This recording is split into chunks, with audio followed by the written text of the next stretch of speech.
And here we go. Welcome to the next episode of Sit Down by the Fire. We're here with a very special guest. Please introduce yourself. Amber Turd. Yeah. I am Delaney Harrington. I have been acting since I was about 8 years old. I've been dancing since I was 4 years old and singing since I was 6. I met Eric through a lot of different acting opportunities, and he asked me to come on here and kind of talk a little bit about that. So I'm excited to be here. Thanks for having me. Yeah, of course, anytime. So I guess the first question, since you played Amber Turd and you're a massive Johnny Depp fan, how could you portray Johnny? That's a great question to start off. Yeah, it's funny. I've been a huge Johnny Depp fan since I think I was 5 years old, and my dad took me to the first Pirates of the Caribbean movie when it came out in theaters. And ever since then, I was so hooked. Every year for my birthday or for Christmas, my grandparents would get me like signed Johnny Depp posters. I have a giant one with like all the Pirates of the Caribbean cast on it and everything. That's amazing. So yeah, and I guess after the trials and everything, I watched it pretty close. Uh-oh. Well, all right. Well, I guess we gotta wait for her to get back in. I guess. No. I guess we'll stall a little bit. What praises can you give Delaney here as far as an actress? What praises? Sorry. Praises. Her acting and everything. How is it working with her? She definitely was really, really good at doing that voice. Mm-hmm. And yeah, and I love that she's open to the more vulgar kind of humor. Yeah, I mean, because it takes a special kind of actress definitely to play Amber Turd with a coochie portal. Okay, she said, "Oh shoot, my computer shut down. Website for whatever reason. Shoot, let me see if it will. Oh, well, let me back on. Okay, well, do what you got to do." Yeah, well, I mean, I guess it's a good thing the podcast is on hold right now. This is for the editing. Yeah. All right. Well, just wait till she gets back on. Or she can join on her phone too. So. Yeah. Send her a message. She can join on her phone too. I mean, because I'm on my phone, so. But. Yeah, I was not expecting that. But yeah, the first Pirates of the Caribbean. Yeah, I can't believe that was 21 years ago now. So to think people who were born then are now old enough to legally drink. Yeah. Doesn't that make you feel old? Uh-huh. By the way, I guess while we're waiting for her, if you actually would like Junebug Films and Eric Beerfall merch, be sure to go to Pop Pop Tees. I don't know, by the time this podcast comes out, maybe this episode, there'll actually be Sit Down by the Fire merch. So be sure to check it out. Yeah. Sorry about that, people, but yeah. Your own cup. Yep. And funny, when I did Tripped Out Terror for Ethan, when I was the tree hugging hippie, I actually was wearing your shirt. I know. Well, I just got a comment today that was kind of funny. A troll said, "I'm going to buy your shirt and throw it off a building," and I told them, "Okay, thank you," because thank you. Either way, I get a check, dude. So thank you. So it was just funny. One of fellow friend of Junebug Films, Zach E Productions, one of his trolls commented that he's going to do that with a water bottle merch. I'm like, okay, cool. But yeah, like either way, they are still supporting you. Exactly. And then he says he's going to make a video. I'm like, I don't care, dude. Go ahead, make a video, and I'll do a reaction video if you end up dropping the water bottle, and then like even if you run it over, I'm doing a video. So, well, but I guess I don't know when this is when this will come out, but like maybe the movie that Delaney's in with Eric is I think pretty much almost done. You just have to do the editing, and then the editor is fellow YouTuber and fellow friend to Junebug Films and Eric. Zach D Productions has agreed to edit the movie because Eric has just had, I mean, so many just dumb technical issues with the video. I think the universe just does not want you to finish this movie. I guess not, man. I mean, talk about all the crap you've gone through just to make this movie. Yeah, and that was why I said at this point, might as well should just have someone else edit the movie if I'm having this many technical issues get in the way. And knock on wood that Zach does not have technical issues too, because at this point it's like, does the universe just not want this movie to get made? So let's see. As far as the tech issues, you had just the whole process of making this movie. You had actors drop out. You have funding had issues. Funding issues. Death of an actor. Rest in peace, Mecha G0.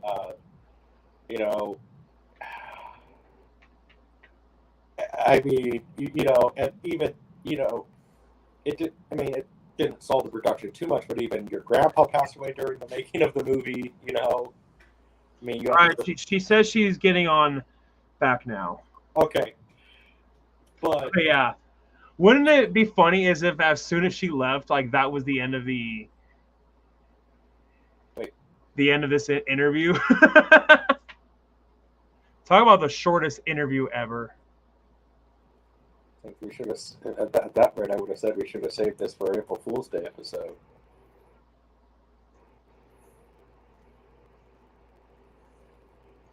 But yeah, making the third movie, it's not been fun. Well, as I keep telling people, remember, Cecil B. DeMille. Check out the documentary on YouTube. It's where Cecil B. DeMille actually broke his leg trying to film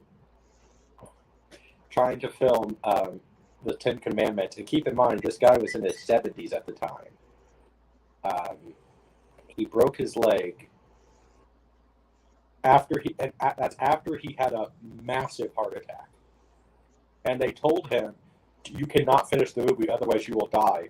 Cecil B. DeMille said, I have to. And when he broke his leg, though, keep in mind, he fell off a ladder that was, I think they said like 10 stories. So keep that in mind. So Eric, how hard was the movie? Hard, but not that hard. Exactly. So there was no injuries on set, right? None that I know of. So that's what I tell people, and keep in mind, when George Lucas and Steven Spielberg made Jaws, this is documented. Check out the documentary Empire of Dreams, and you'll see the documentary. And then it's probably mentioned in many of the documentaries with Jaws. Those two men, keep in mind, they were our age. I'm 31, and Eric's also 31. Those guys had a heart attack on set because of making that movie. So, yeah, this movie might be hard, but at least you did not have to go to the hospital because of a heart attack, right? Yeah. So,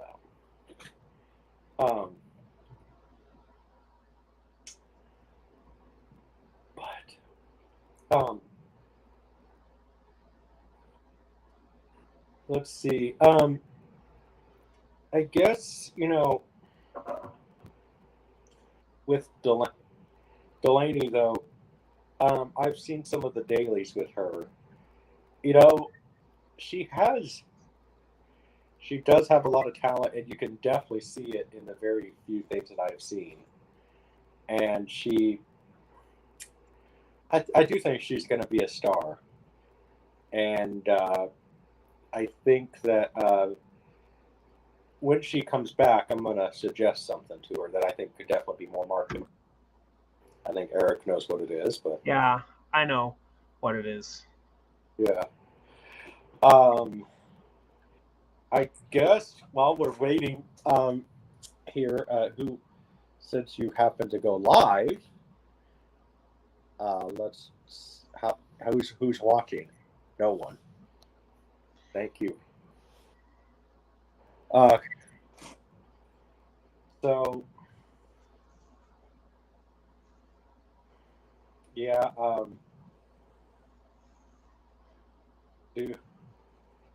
let's see. So any updates on the movie? It's all shot now, right? Well, besides the genie scenes and some of the Arnold scenes, but that's other than that, the movie is pretty much done being filmed. Mm-hmm. And I guess we could update people on Dracula versus the Monster. Some things there's one thing we definitely want to keep a secret. Yeah. But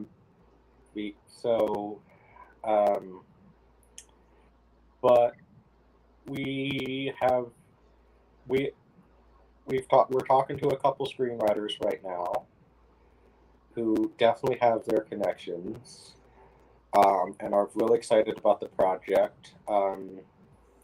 Eric talked to his film professor about the project,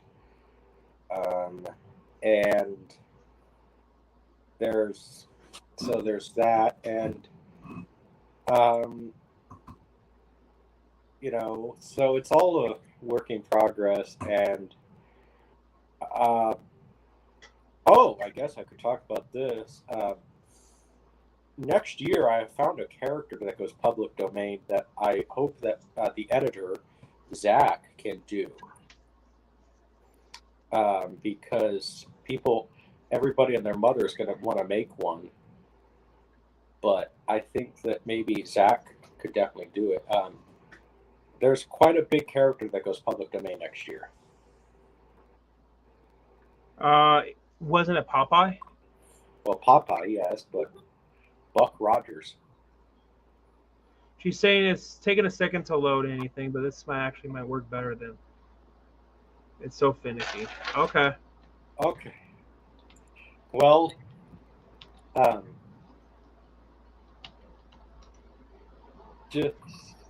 but Buck Rogers goes public domain, so I was trying to talk to Zach about doing that, possibly a Buck Rogers movie. And then Flash Gordon will go public domain 2029, so then that means I can do something quite exciting. Yeah, and then 2029 is when the original King Kong movie goes public domain. Wait. Then Flash Gordon would be 2030. But I could do something quite exciting then. I could do a Flash Gordon movie, maybe a couple of them, and then I can do Buck Rogers versus Flash Gordon. You definitely could. But yeah, didn't Flash Gordon inspire, one of the things that inspired Star Wars?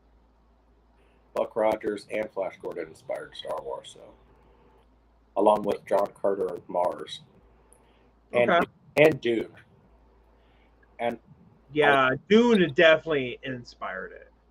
Mm-hmm.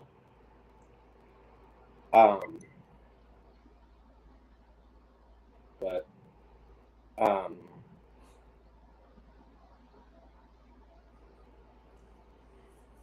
we used so let's I guess while we're waiting, is there anything you want to plug, I guess, on the channel since you're live right now on yours? Well, expect more episodes of the Let's Watch a Movie to come out soon. Can't tell you when, but I do plan on bringing that back soon.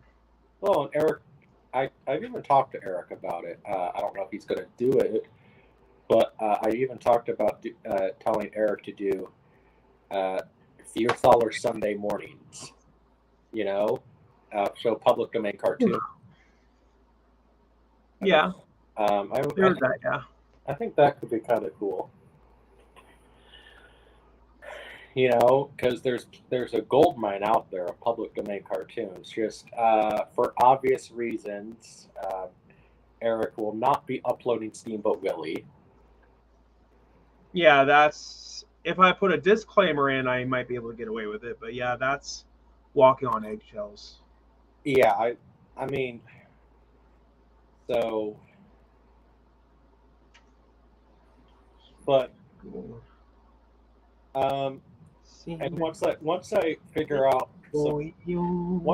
my new computer that I got, I will probably even do the same thing. However, if I, not to leech off of you, Eric, but if I did public domain movies, I'm gonna I want to do more like treat it like Mystery Science Theater or Elvira style, where it's like a commentary. Yeah. Hey, Ghost Rider. Hey, Ghost Rider. Technical difficulties with our guest. Yeah, Delaney was on, but then her computer crashed. She's the one playing Amber Turd in the new movie. What? You know what, Ghost Rider? While you're in here, you have her phone number, right?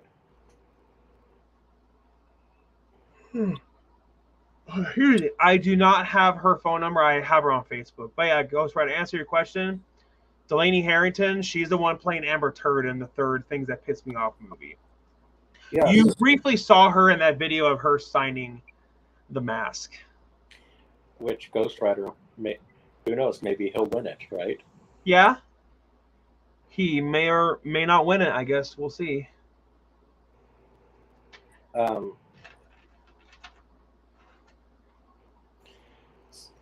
See if you...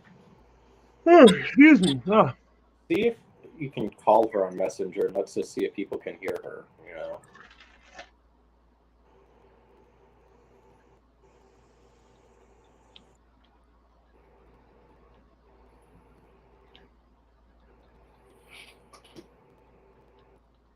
Because Ghost Rider might have to be our test right now, because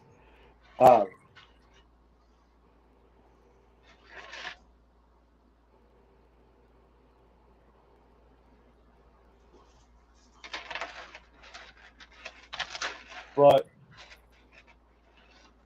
and I guess here, I guess we could react to some movie news here, so just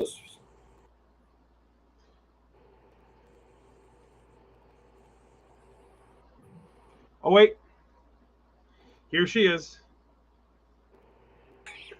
Hey.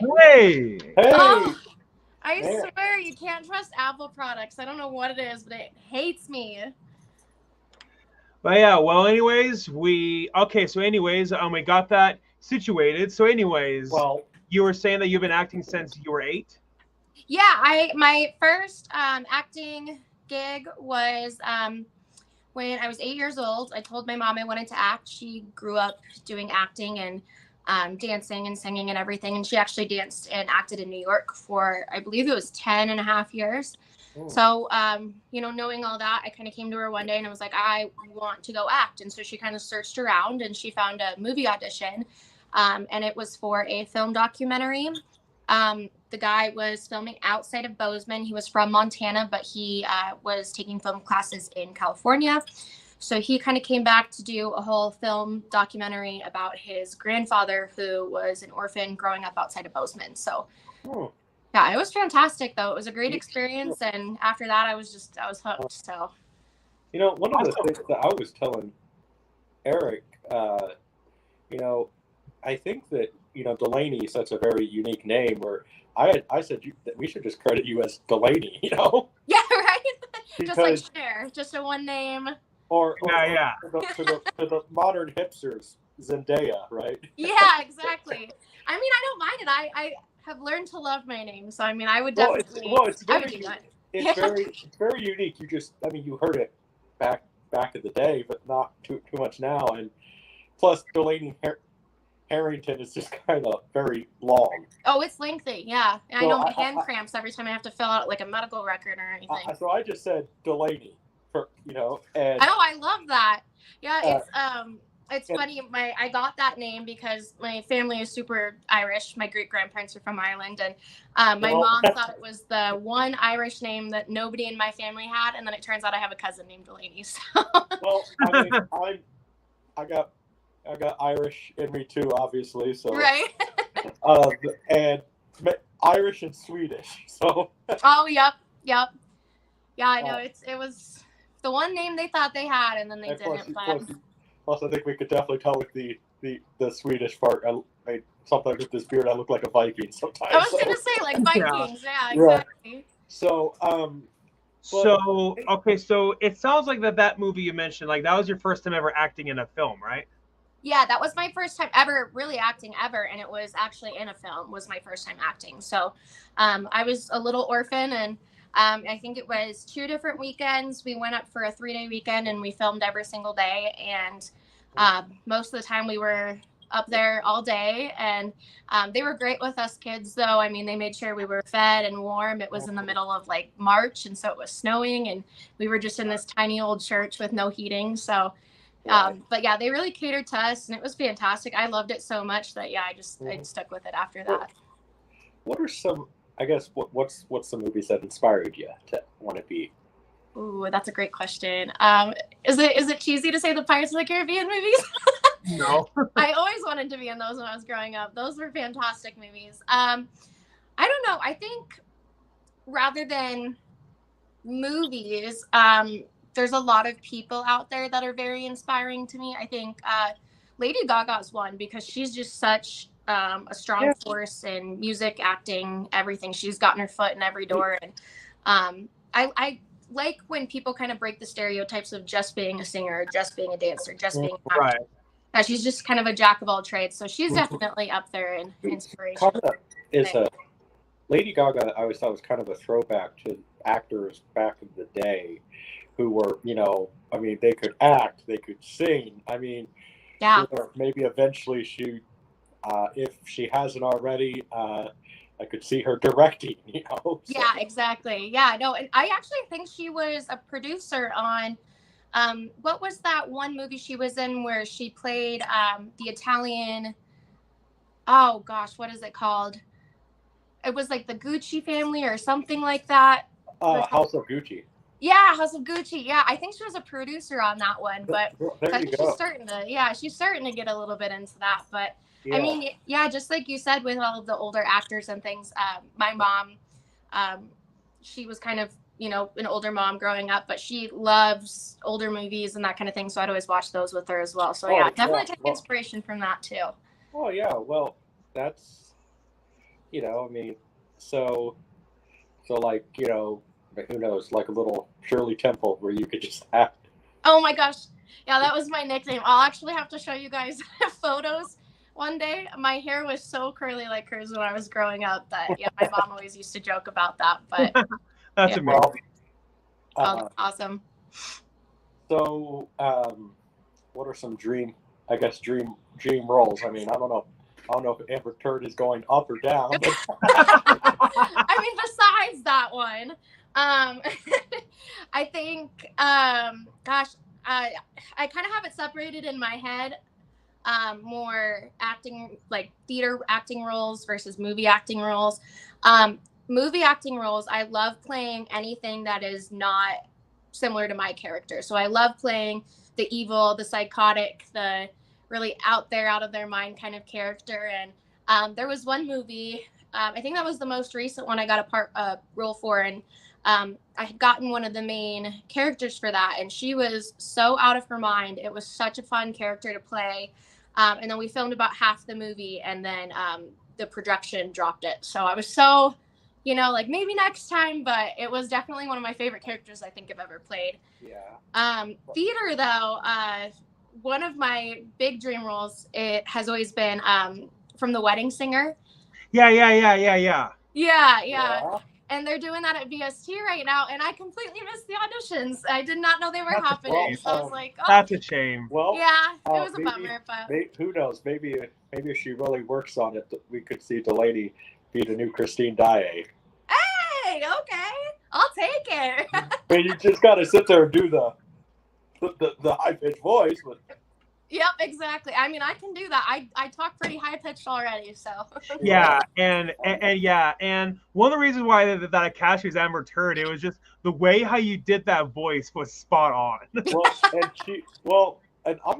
I've seen the dailies, and like one of the things I said about her, she has you to never play Amber Turd, especially with, I don't know if we really want to call it her superpower, but I mean, you have to have.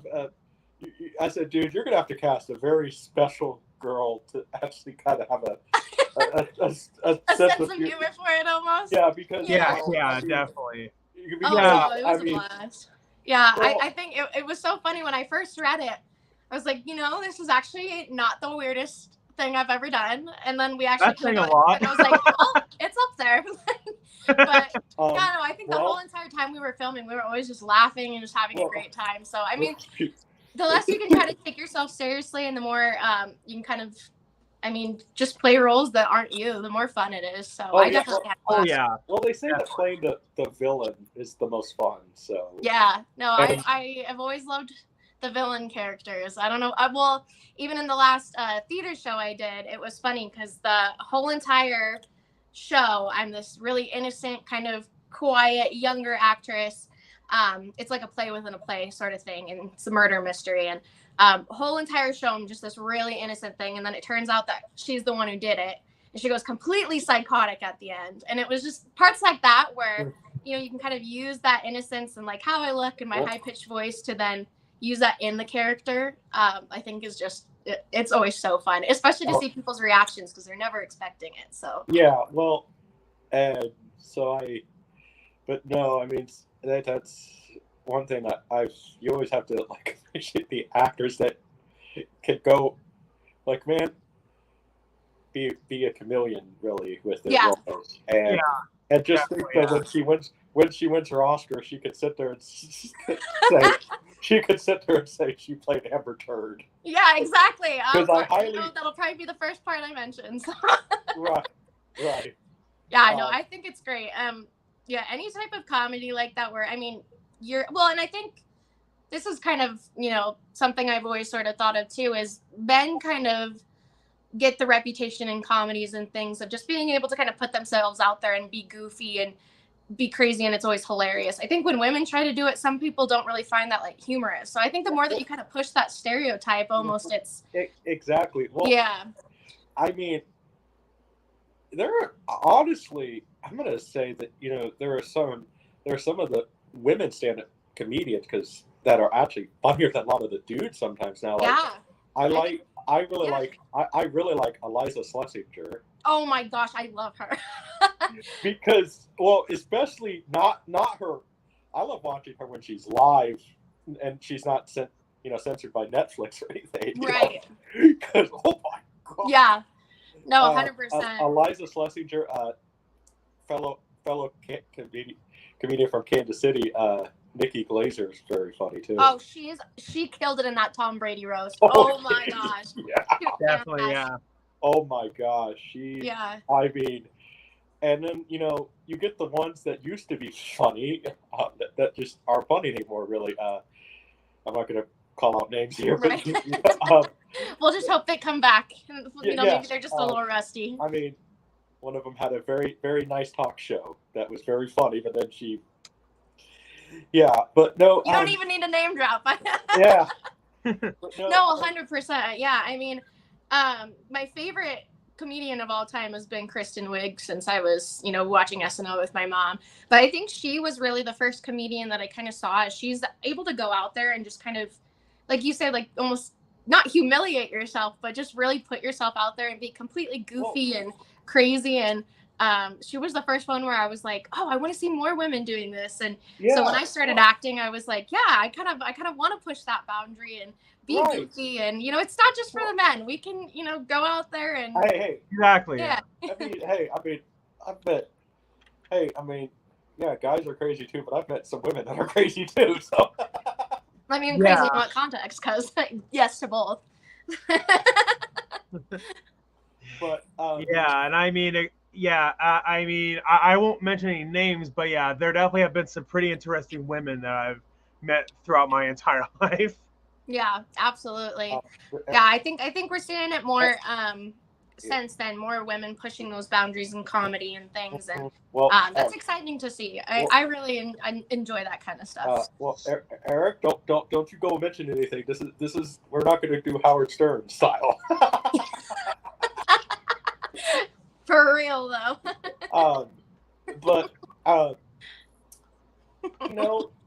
even. But no, so that's one thing I'm like, because I told Eric, you're gonna have to cast someone very special, like someone who has a good sense of humor. So yeah, and especially because some of the other women who auditioned, some of them got really offended by like her supernatural power, and I'm like, well, you really just can't please everybody. And then along came Delaney, and she didn't get offended by it. I'm like, oh, finally. No, finally. pretty hard to offend me, one of the things though about Eric that I can appreciate with the things that piss me off movies is I told him, you actually successfully made a good spoof movie. Yeah, 100%. And they haven't made a good spoof movie in like what, 10 years or 20 years almost. It was such a thing. I want to say between like 2000 and 2010, and then they just dropped off. I go back and watch those movies all the time. I'm like, where did this go? Where did this art go? And then, here comes Eric. So yeah, they made a spoof movie, and and honestly, what made those movies work is that they had a story, but this comedy was around the story. And like some of them, they have randomness, and like that doesn't work really. So, but like Eric, you basically, like, the first movie was a parody of Avengers, and then what do you really call the second movie? What was that more of a parody of? Well, it more so was a parody of the idea of all these conspiracy theories, and so then I thought it would have been really funny is if I explained that the reason why fast food workers are so incompetent is because there's actually like a big, huge conspiracy behind it. So and you made it Jehovah's Witnesses, which my aunt actually is a Jehovah's Witness. I actually showed her the movie. Take her to the premiere. Yeah, and she actually thought that it was funny, because it's like, because she sits there and she just responded, well, I guess I just won't show the elders this. Right? Yeah, I love when people can actually just like, our kind of people, I think, are the people that can laugh at themselves. And I think that kind of encompasses it from actors, people, we poke fun of in media and things like that. But, I mean, I heard a girl, I can't remember her, this was like 10 years ago, but she made a video how she said that this guy personally does offend her. But she did make a joke that she just did say this, that, if we don't have humor for people to actually make fun of anybody, then it's like, where does the world even go? So yeah, I would agree with that. Yeah, I mean, especially like I said, just pushing those boundaries, and when it comes to female humor, I know it makes some, especially men out there, uncomfortable. Well, I'm not gonna lie, like some of it, like Eliza Schlesinger, I just really find her hilarious because like how she can, she really breaks the stereotype of the Texas woman and everything, and then here she is, like, very funny. I mean, I'm not gonna lie, like my mom, was always the sarcastic mom. Like we've always said my mom should do open mic night because one of my favorite jokes that my mom ever did. She had this friend who was big into organic everything, organic this, organic that. But she smoked cigarettes. Oh my gosh, yeah. And so then my mom sits there, and she sits there as they're all, having a little, having party time. She sits there, says to her, "Are those organic cigarettes?" I mean, so my mom. I mean, so I grew up around a very comedic mother who was always like brutally sarcastic. And I've often said that to a lot of people, I'm sarcastic to the point where it gets me in trouble all the time, which has been proven true, especially on YouTube. I feel that. Yep. Both of my parents were pretty sarcastic growing up. I think I pull kind of humor and different things from both of them. But man, my mom is she's the type of person where she just is who she is, and people will either accept her or they won't. Yeah. She's just such a goofball. I just absolutely love my mom. Yeah. So you mentioned that your mom originally was from New York. What made her want to move here? So she's actually originally from Montana. She was born and raised here in Ronan on a ranch, and then they moved to Missoula. And then once she graduated high school, she grew up dancing and, acting and stuff. She goes, I think I want to go take my chance and go out to New York. Now she was out there for 10 and a half years. She did a bunch of off-Broadway stuff. I've seen some of the films they filmed when they first got there. They're really interesting. There's one about like a killer spider on the loose, and you can see everything from like the string on the spider that they, couldn't really edit out in the 80s. But she then went on, cruise ships, and she was like a big, what do you call like those with the feathers in like Las Vegas? Yeah. Yeah, you know what I'm saying. Like one of those dancers. Yeah, she was one of those dancers on some cruise ships. She was a magician's assistant for a while when she first went out there, and I mean, she just really went and did a bunch of stuff. She worked with a lot of pretty well-known people. One of her favorite people that she talks about all the time is there was a show, probably more like 90s, maybe even earlier than that. It was like Family Matters, I think, and it was on. Yeah. Nick at Night. So the grandma in that was one of the dance coaches with her in New York, and she got really close with her. And I used to watch that show on Nick at Night all the time, and she would just point her out and be like, "Oh, yep, love that girl, love that lady." And yeah, so she met some cool people, and she did some awesome things. And after that, she came back to Montana after about 10 and a half years. She had a blast and everything. New York was getting crazy at the time. She also went to college out there and majored in history and minored in dance. So then when she came back here, she became a lawyer. So she lived a bunch of different lives, and that kind of always inspired me to just go follow your dreams. And totally sure she'd love to go to New York now if she thinks it was crazy in the late 90s. No, it started getting crazy. Yeah, she was just like, no. Well, it's funny, too, because she just went back and visited a while ago, and my sister and her have both been. I've never been. I've always wanted to go, and they're like, we'll go with you because you want to go, but it's not our favorite place to visit. No, I went only once because my aunt lived in New Jersey, and I mean it was good. It was fun in I went like 2005, somewhere around there. Yeah, I could see it getting crazy after that. It was nice then, but like we didn't really. My uncle, he kind of knew the areas to avoid because he actually used to be a limo driver in New York. Oh gosh, yeah, you know every street in that town, then I bet. Oh yeah, so he kind of stayed away from the more downtown areas and everything, and we actually got to see a show on Broadway. Sadly, no like Les Miserables or Phantom of the Opera, which would have been awesome. Oh my gosh, I wish there are so many shows that have closed down since then that I just wish I've seen. I got to see Slava's Snow Show is what it's called. Okay, I have no idea what that is. It's a completely silent play, and it's this Russian clown. I remember some of it, but like. I don't know how you could forget that. It's almost been 20 years. It's almost been 20 years. So. Oh my gosh, that's wild. And so, but my aunt. I wish that aunt and uncle were still living, especially now to see this. But they were definitely they had their people that they knew in New York, so and everything. Oh, I love that. Yeah, I had never been to New York, but I was always a huge Broadway fan, wanted to go. My best friend and I, in high school, I think I was a junior in high school. We went to Denver, and there was off Broadway Wicked, or it was like Yeah. traveling Broadway, and that.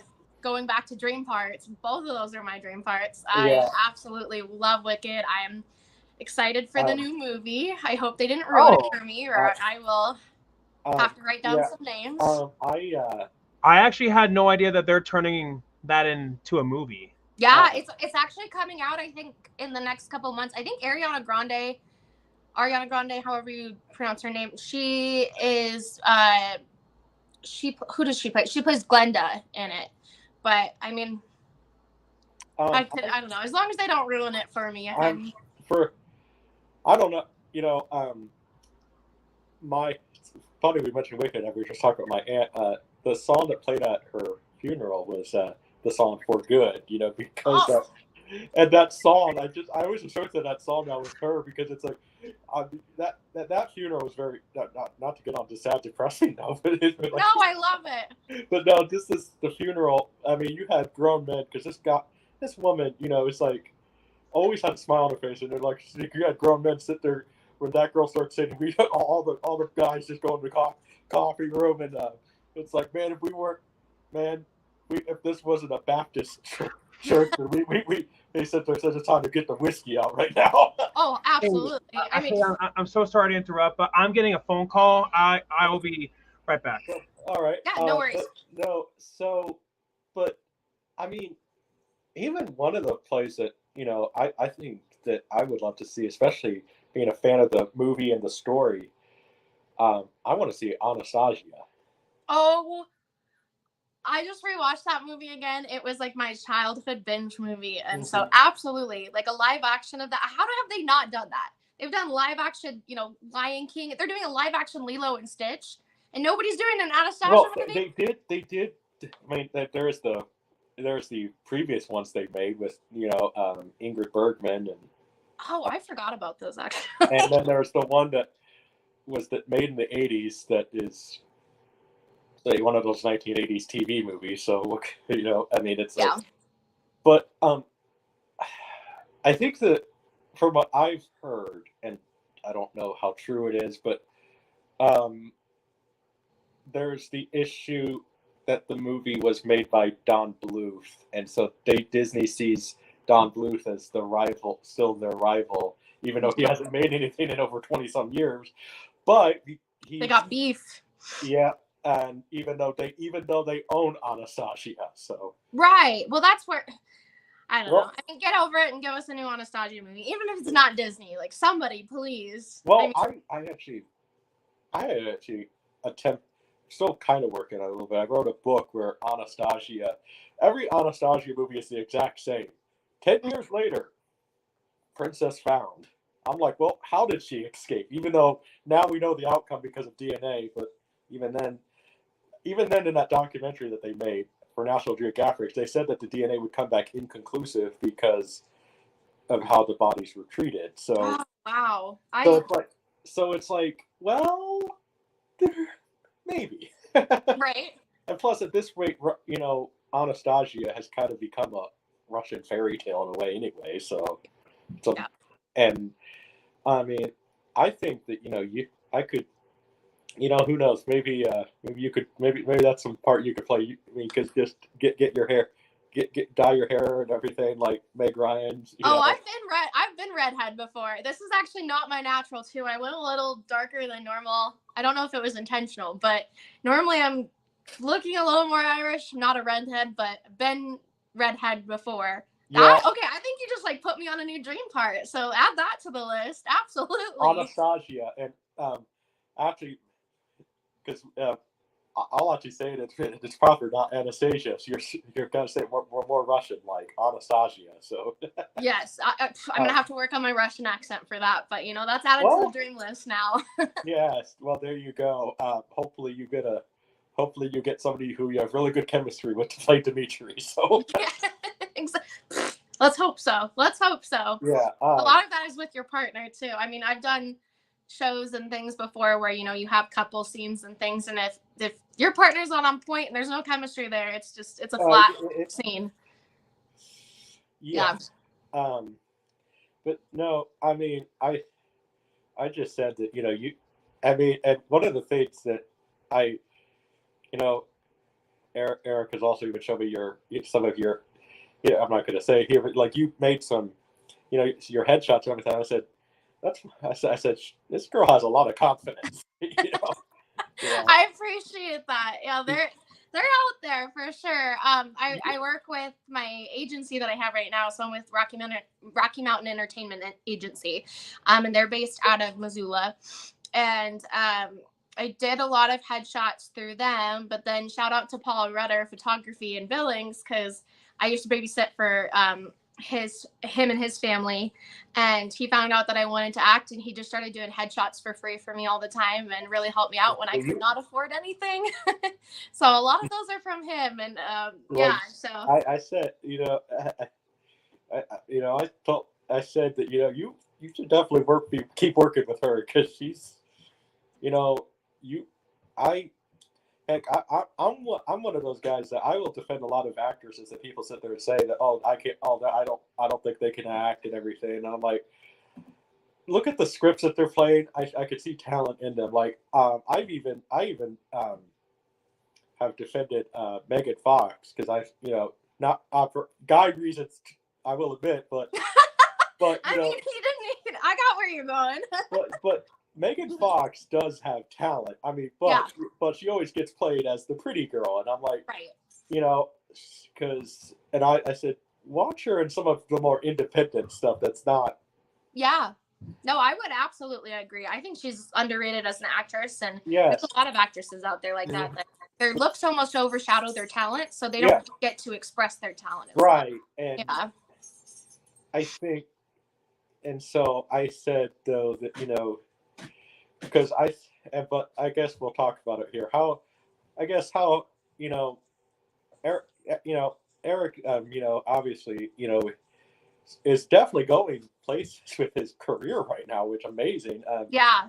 And I hope that, who knows, he can definitely bring forth that Oscar, that we're wanting him to win and everything. But, absolutely. He's got the potential, and he's on that momentum roll right now. It's just got to keep going. One of the things I've said that I like about him is that he has a very unique gift where he can actually explain things to people without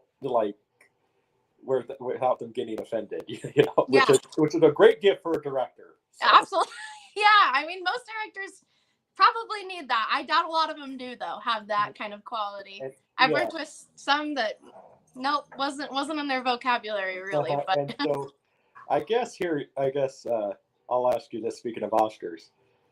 When you win, what's your Oscar speech going to be? Oh, God. Well, I don't know if you can hear my dog in the back. She's rolling around on the ground having a bad time, but she's going to be in that speech. Number one, my dog is my everything. I adopted her when I was 18.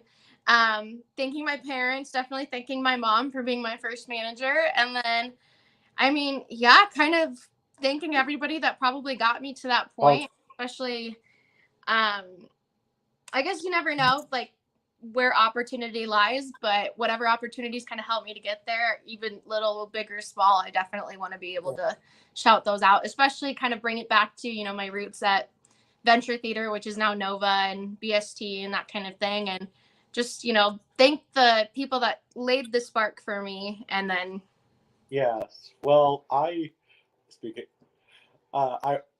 that's one assignment I had that I actually can remember in school. I can actually still remember my speech. This is when I wanted to be an actor. You had to write an Oscar speech? Yeah, I had to write an Oscar speech. I grew up special, so in the special classes. So the teacher literally just said, Tyler, you don't have an assignment today, so I'm just going to give you write your Oscar speech. So okay. You're like, great, so, cool. I was 16, and I'm speaking of Megan Fox. She's kind of into. So I said, "Oh my God." I would like to thank the people. I would like to thank my friends and family. Also, the people that said this would never happen, and I have in parentheses look directly into the main camera. And I would like to thank my lovely wife Megan. So. Oh my God. Hey, you guys, it's called manifesting, okay? Yeah, no. You gotta manifest. Well, I don't know. her now, I might just like keep that. Keep that to yourself. Just because how she just all the stuff she's said now with what she does with Machine Gun Kelly. Oh God, yeah. That guy's something else, honestly. So Yeah. but no, I mean, we were, I mean, he's been very, and I'm like, I just think that, I've been really pushing that I think that, you should just, when you get your SAG card, just trademark the name, have your name Delaney, I love that. I like that you say when, because I am actually big on manifestation. So you got to speak like it's already happening. Exactly. Well, yeah. Hey, there's that whole term, fake it till you make it. So. Yeah. Well, what's funny too is I had an ex a while ago, and his last name almost rhymed with my first name. So it would have been a great stage name, but wasn't worth it. Wasn't worth the exchange. But my current boyfriend now, actually, his last name is Swift too, which I'm like, okay, is there something there? But I think you're right. I just got to go off like the one name, like Cher. Just classic. Well, exactly. And plus, there's not many people named Delaney, and it could be a very I think it could be very marketable, I like that. I'm glad that you think so, because I've wrestled with it, but I think you're right. Well, like Harrington is just very long. Oh yeah, no, and it is. So you just Delaney and then go from there, because nobody can pronounce the Daya's last name. So right, exactly. I don't even know what it is. Well, my middle name too is Shay, which my whole name is just ridiculously Irish, but well, even Delaney Shay has a good I thought that too, but I don't know. We'll have to see what kind of we're feeling when we get there. Not if. We got to speak it into existence, but right. I think that Delaney would just be the way to go, just because, like, you could see it, Delaney. Yeah. Anastasia, I love that. Oh my gosh. Yes, we're manifesting this. Oh my goodness.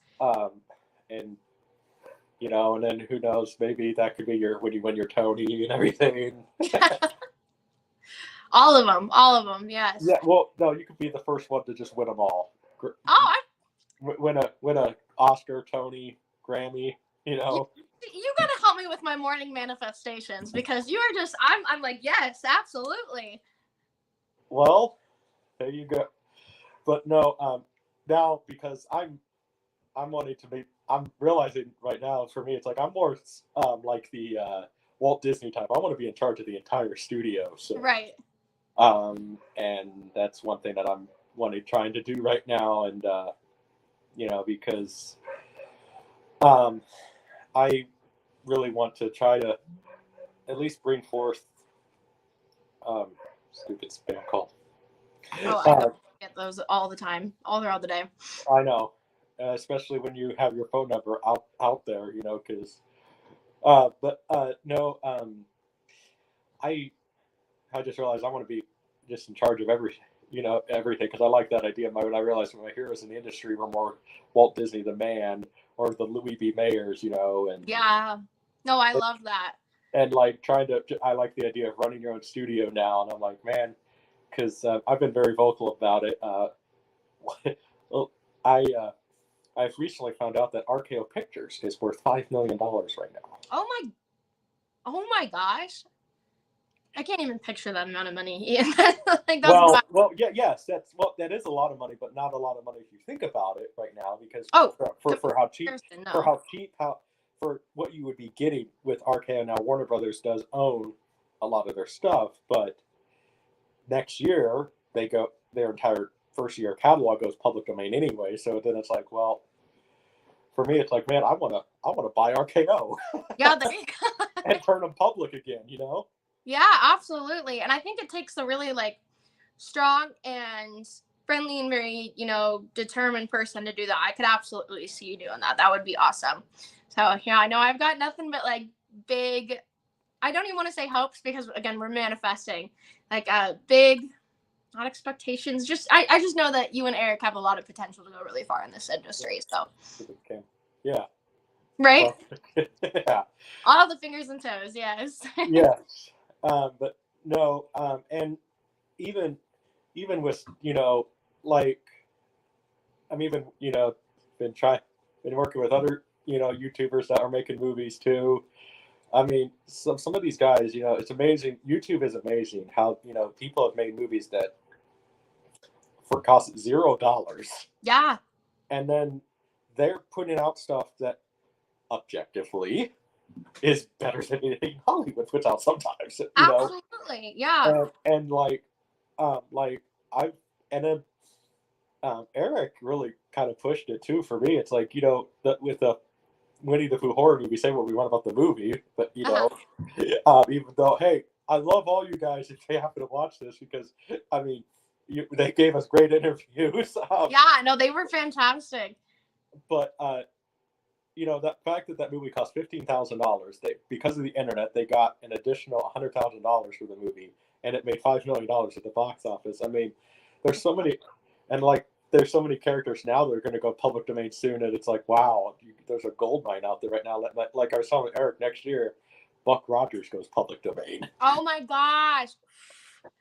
Let's see what you guys do with that. What's next? I might, because Eric is a little busy, I might send one of my other guys to do it. But that's awesome. I have to say too, with a lot of self-writing and stuff, my sister she's a fantastic writer. She has 3 published poems as of, I think, just even this year. She's in journalism school. I mean, she started out in photography, and she works for Clark Martin Photography, which is, pretty big here in town. And she's also 4 years younger than me, and keep this in mind, she's still in college. She's in journalism, and I want to say it was like 4 or 5 years ago. I told her, I was like, I have this really great idea for a horror movie, and I really want to do it. And she goes, okay, well then do it. Write the script. And I started, and I was like, I don't know what I'm doing. I'm not a writer. I am not a writer. I got big ideas, and you put them into little words, and then I'm just like, I don't know what I'm doing. So I gave her, my list of ideas, and she wrote out every single scene. So we have a written script ready to go. We are in the process of kind of picking it back up because, we were going to film before COVID, and everything just kind of fell apart in that regard. And now we got to figure out where we're going to do it. We have one place that's in mind. We're going to have to get recasted for a bunch of stuff, but I think it's still on the cards. It's not. Would this be something you would direct then? I would help direct. Yeah. I want to say, I think I would also, there's, smaller parts and things that I would help out a little bit with, but I think she would definitely help produce and help me kind of direct, because she's been a part of the vision for so long. But also I've talked to Eric about it, even bringing you guys possibly on it. But I know my agency was kind of interested in it as well. But I don't know. We've got a lot of things to build back up before we even get to that point of we're going to film again. You want to give the viewers a hook on what it's about, or no? Oh, gosh. Let's just say it's set in the early 1900s. It involves a man who is a serial killer, and the whole movie in itself is a twist, and you really don't know where it's going to go until the very end, and it's in a completely different direction than you would actually expect. And that's about all I can say, I think. I like that idea for sort of a Western horror movie, Yeah.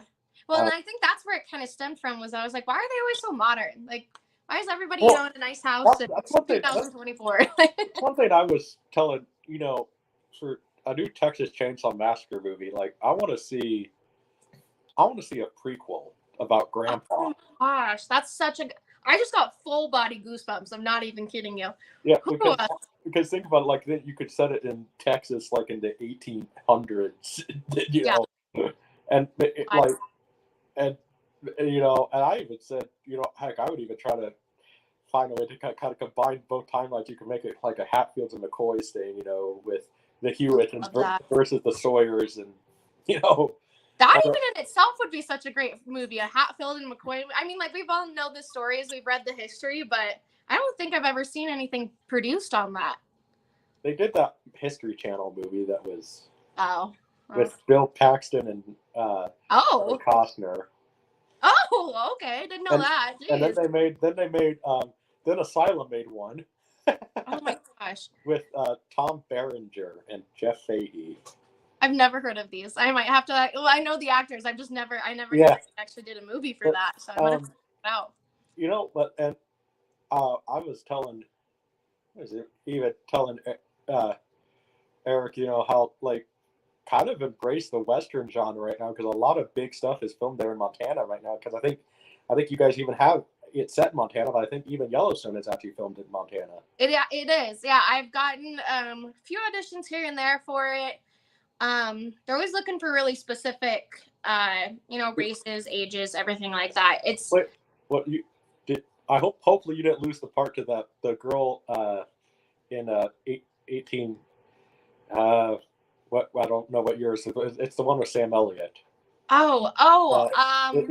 I'm gonna be honest with you. I have watched one episode of Yellowstone, and it pissed me off because it's nothing like actually owning a ranch in Montana. Yeah, well, I mean, even in Kansas, I mean, I'm like, well, hey, I from what I saw, I do like Yellowstone, but I'm kindly critiquing it because I grew up around horses. As a matter of fact, my job right now is working with horses right now. So awesome. And it's like it's more I understand for the sake of story, but it's more just the thing about Yellowstone. It's more of like Dallas, where like soap opera. Yeah. And it's very soap opera, and I'm like, I get it for the sake of drama, but like, man, can't we just have like a episode like where they like, I don't know, the casualness of clean up horse shit or something like that? Yeah. Yeah. Yeah, exactly. I grew up on my family has had their ranch on my dad's side for 5-6 generations now, I think, and it's in a town of 400 people called Ekalaka, Montana. That's like what I associate with home. Grew up there in like the summers and stuff. But yeah, no, it was interesting, and I don't think a single person down there actually watches Yellowstone. It's all like bigger city people and people from out of state, and so it's funny because Montana is collectively kind of like, yeah, I don't really watch that. I live it every day. Why do I, I mean, I think even Eric was saying, growing up in Billings, not understanding that Billings is a big city over there. Mm-hmm. Yeah. They asked if he was telling me that they asked if he rode a horse to school. I'm like, Oh, I went to Disneyland one time with my dance team, and we were in line for a ride, and we had like our state on the back of our, like we were all wearing matching like dance shirts, and we had our state on the back. The guy goes, Montana, like, do you guys ride horses there? I go, no, actually we were at Castle School. And he went, what? I was like, I'm kidding. Like, no, we have electricity, we have cars, we have running water. It's a funny thing. Kansas, there's so many Kansas stereotypes. So we get so many Wizard of Oz jokes. It's not even funny. Oh my gosh, I bet. And then people say, do you guys get tornadoes in Kansas? Well, yes, but that's more Oklahoma and Texas where we get tornadoes. And then they asked, what do you do? So I told the guy, I was just being a smart ass. I said, well, I get the ratchet strap and I tie myself to the tree. And hope for the best. He's probably just like, really? Yeah. Well, the funny thing is, I said it with this serious sarcasm voice, and he said, "What the?" But no, I mean, I was telling people, in Kansas, I want more Superman jokes, because we get zero Superman jokes. Yeah, I mean, I'm sure you get a lot of Wizard of Oz and that kind of thing, but yeah, where's the Superman? Yeah, I mean, man,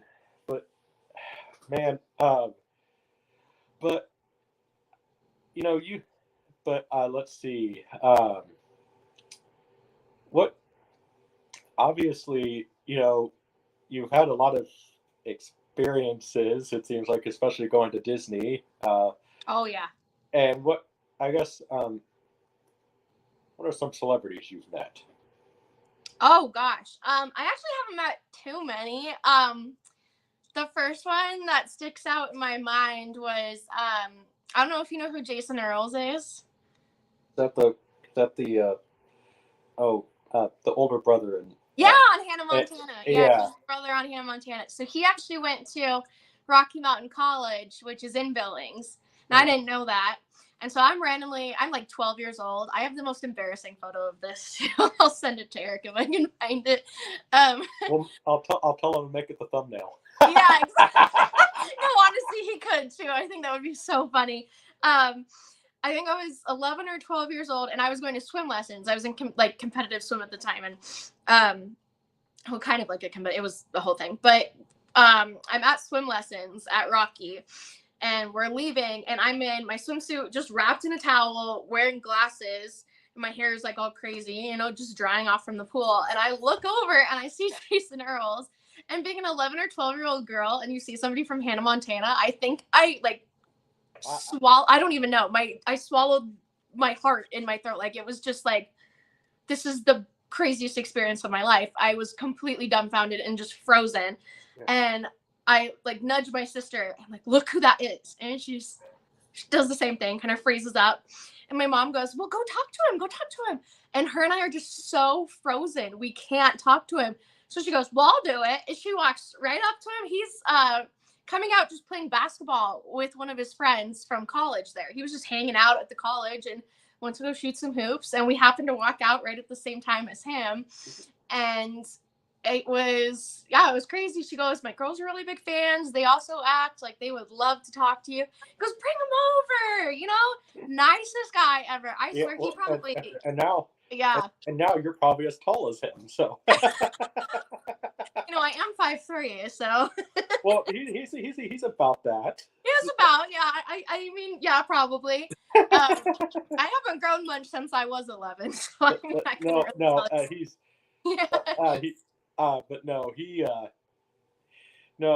That's pretty cool. I got to meet Cassandra Peterson.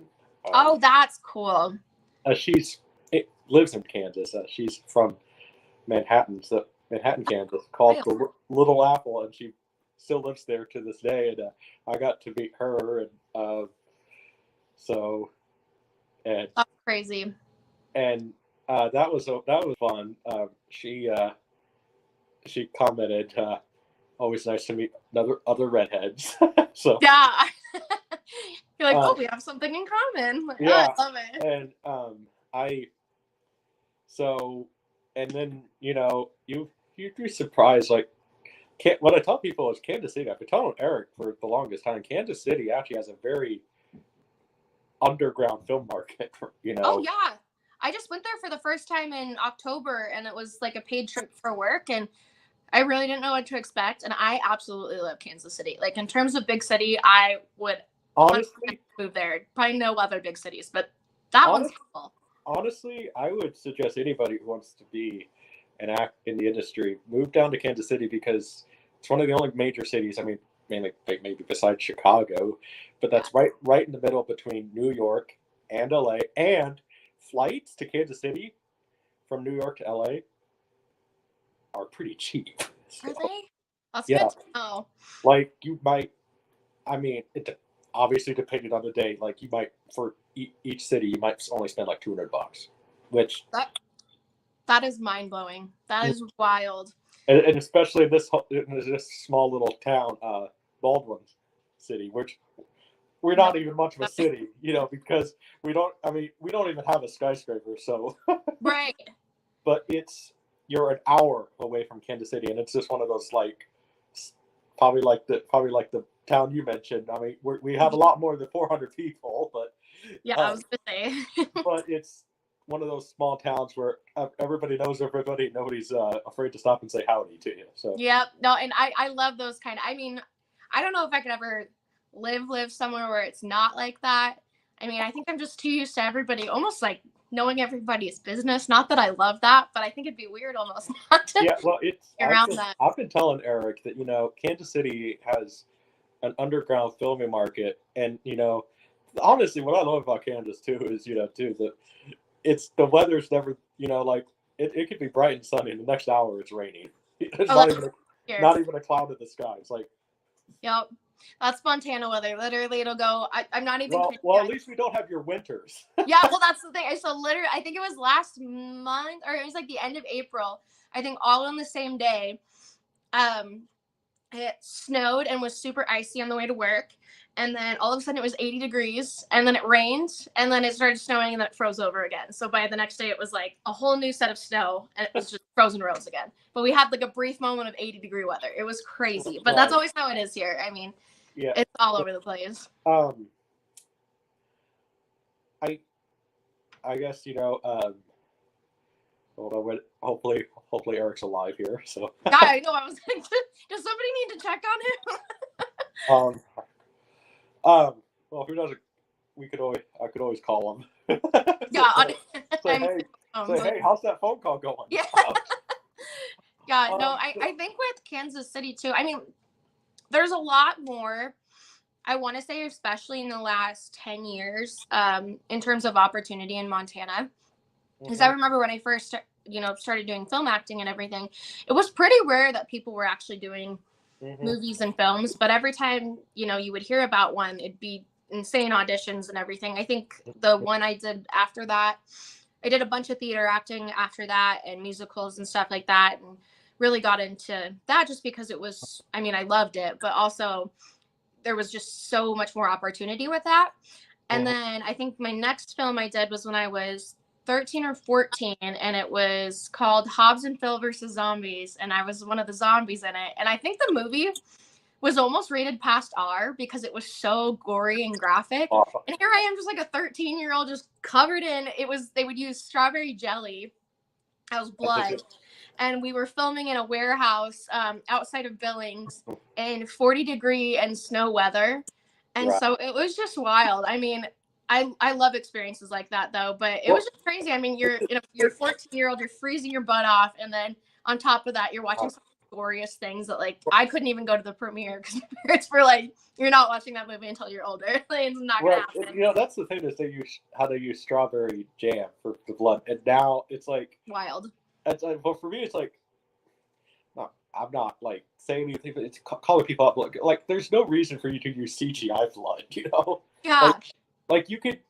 I told Eric, like, when you do a movie, if I'm ever watching the dailies and I see you use CGI blood, I'm telling you, reshoot it. Yeah. Because you can literally go to Amazon and get a gallon of fake blood for what, like $10, if that. One thing with that too, I've done like the whole blood capsules and things in like movies, film, whatever. Right.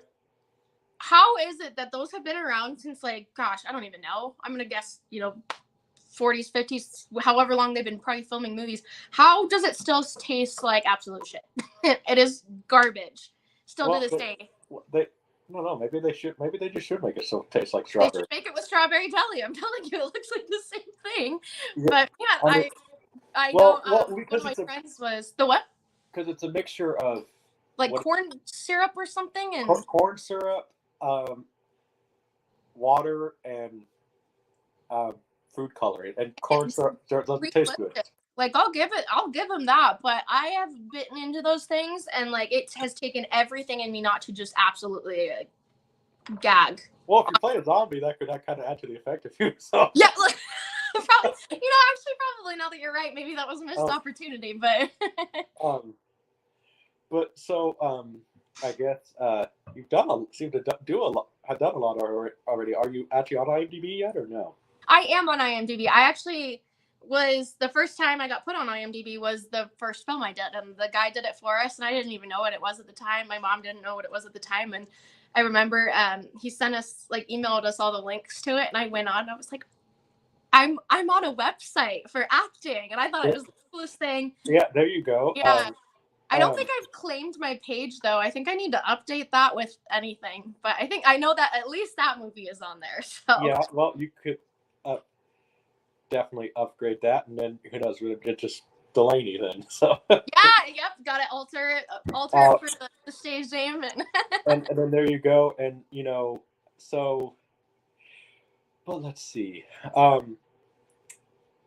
You definitely seem to know your film history, especially with, you mentioned a lot of older movies, and yeah, and that's one thing I've even told a lot of people that at least if you have seen, I'm not like, you want to be an actor, but like, you also an actor or director, and I ask people like, what's their oldest movie they've ever seen, and they say like Back to the Future. I'm like, you do realize that there's movies past 1985. I'll tell you my oldest movie that I saw, and it was because I was in. It was the one year I was in acting in high school, like at the high school, and then I was like, I'm just gonna kind of stick with the local theaters. We did Dracula, so the first or the only. Let's see. No, I probably watched more versions than that, and actually, I did it before the show. Actually, even I was really into like older TV shows and things like that. I used to watch like the Munsters and stuff.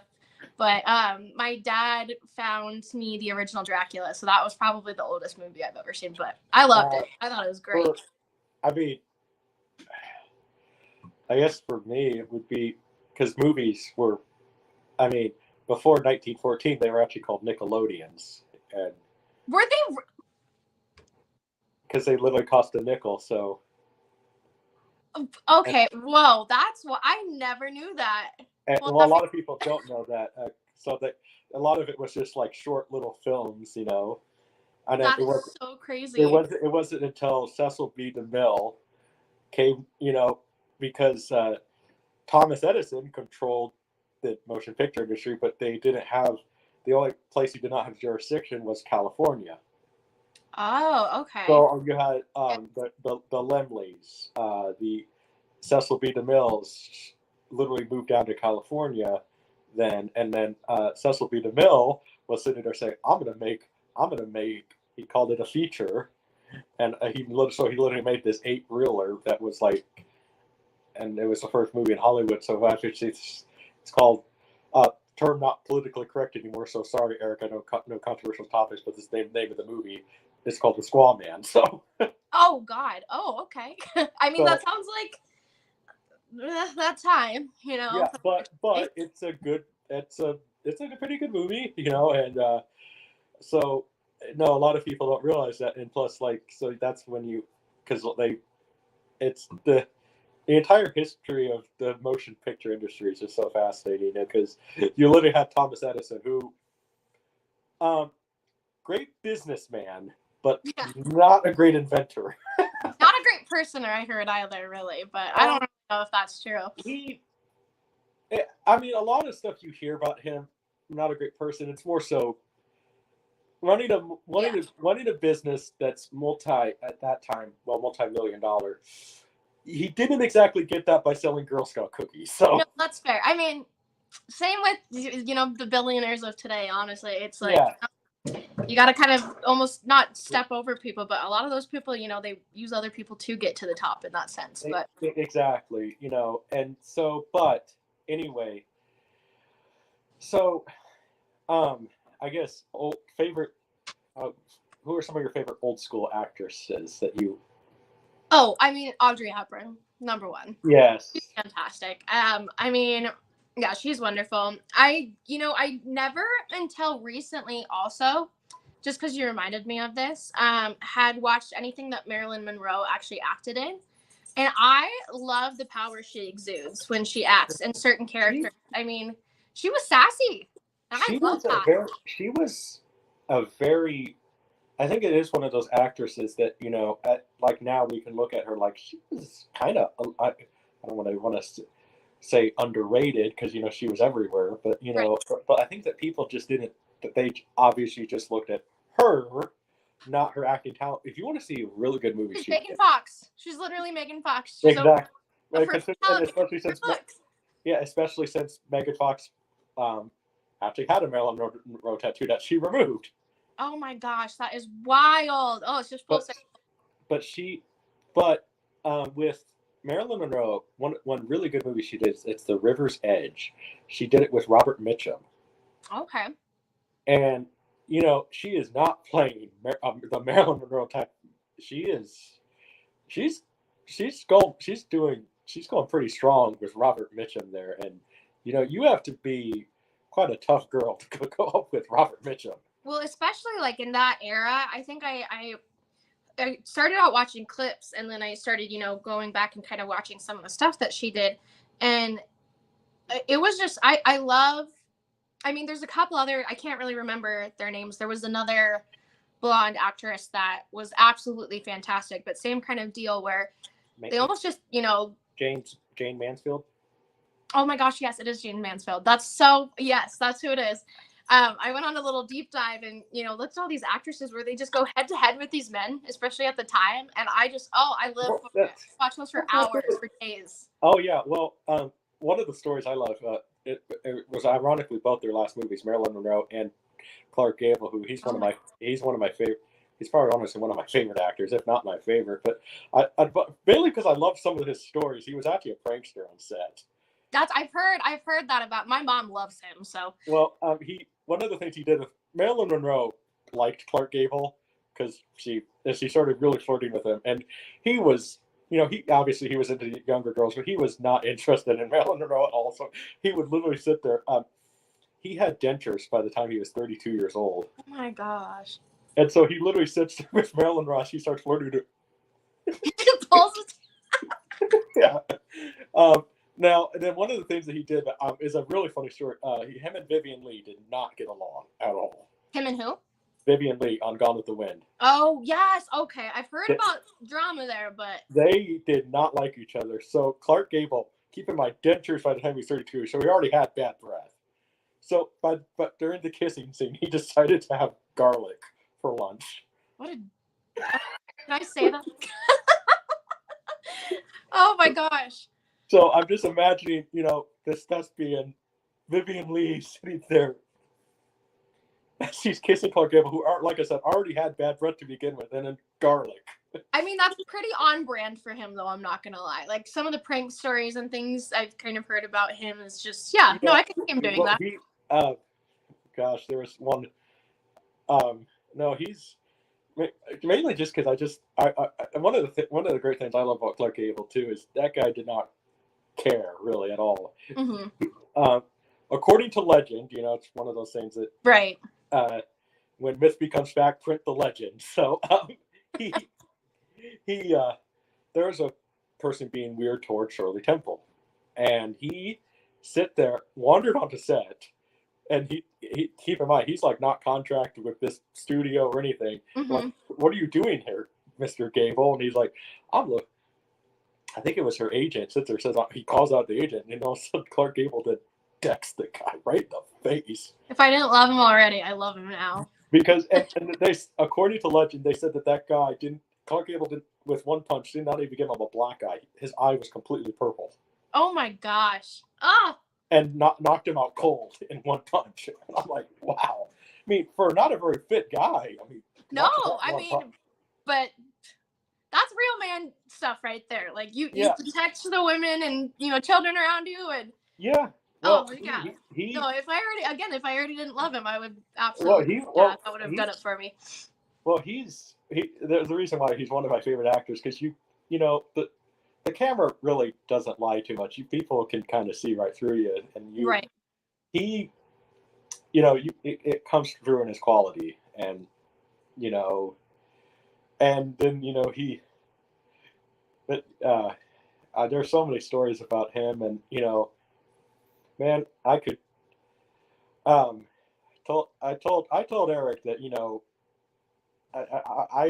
he was showing me all the auditions for Amber Turner. I'm like, I think you should pick her. So, and I think I he got him on video. Yeah, well, I said I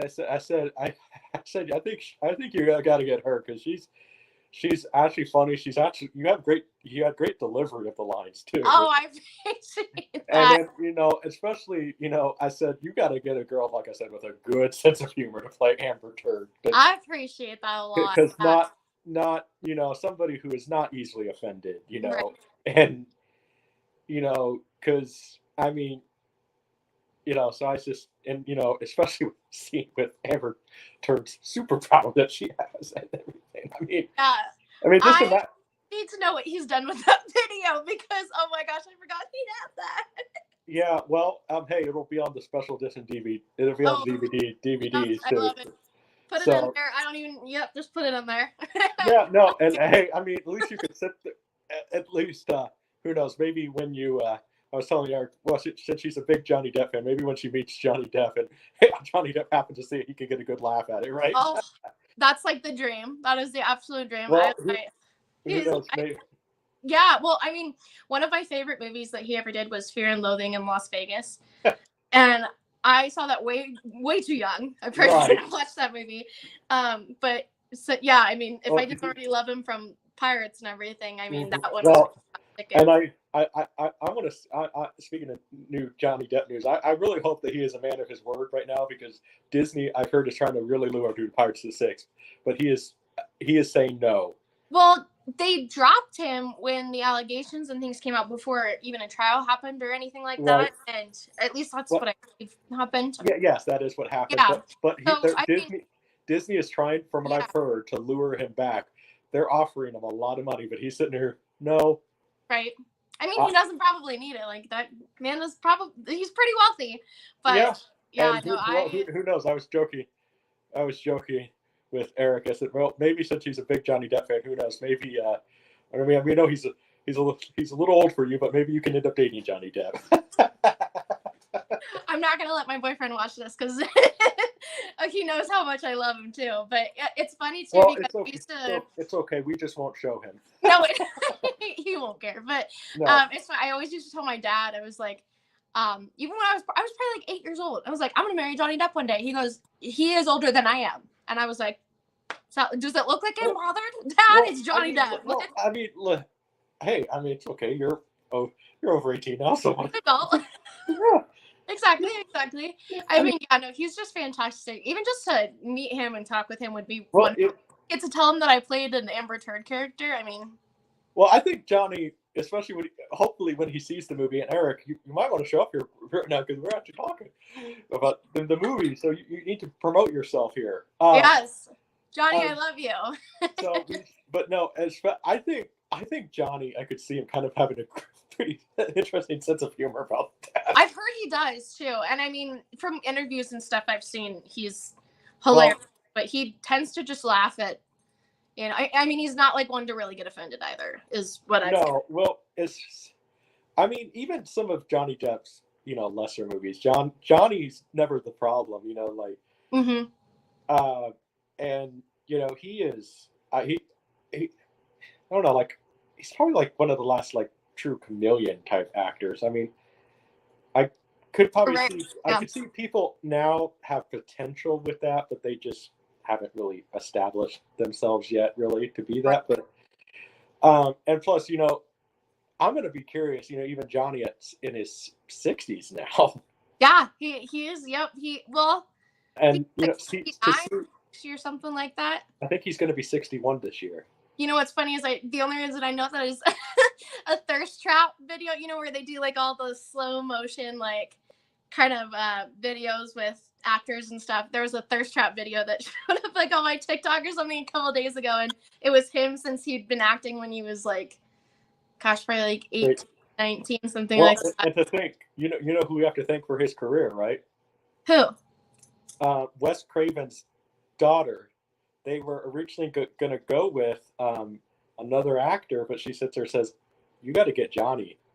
He's cute. So many stories like that where it's people are like, they feel the chemistry. They feel like, oh, this person has so much potential. And then to think he's playing a jock in Nightmare on Elm Street, and it's like, I mean, I'll take it. Like, anything with Johnny Depp in it, I'm like, yep, absolutely 10 out of 10. Yeah, but no, and even I mean, and plus even his daughter now, is acting, and I said that she, I hope that she does the quirky weird roles too. I mean, yeah, she took step away from her dad stuff, but like, and because I've seen her act too, and it's like, man, what's Jack up to? His son? I hope he gets to act. I don't know what he's doing. Maybe I'm thinking of somebody else, but I know somebody in that same kind of age.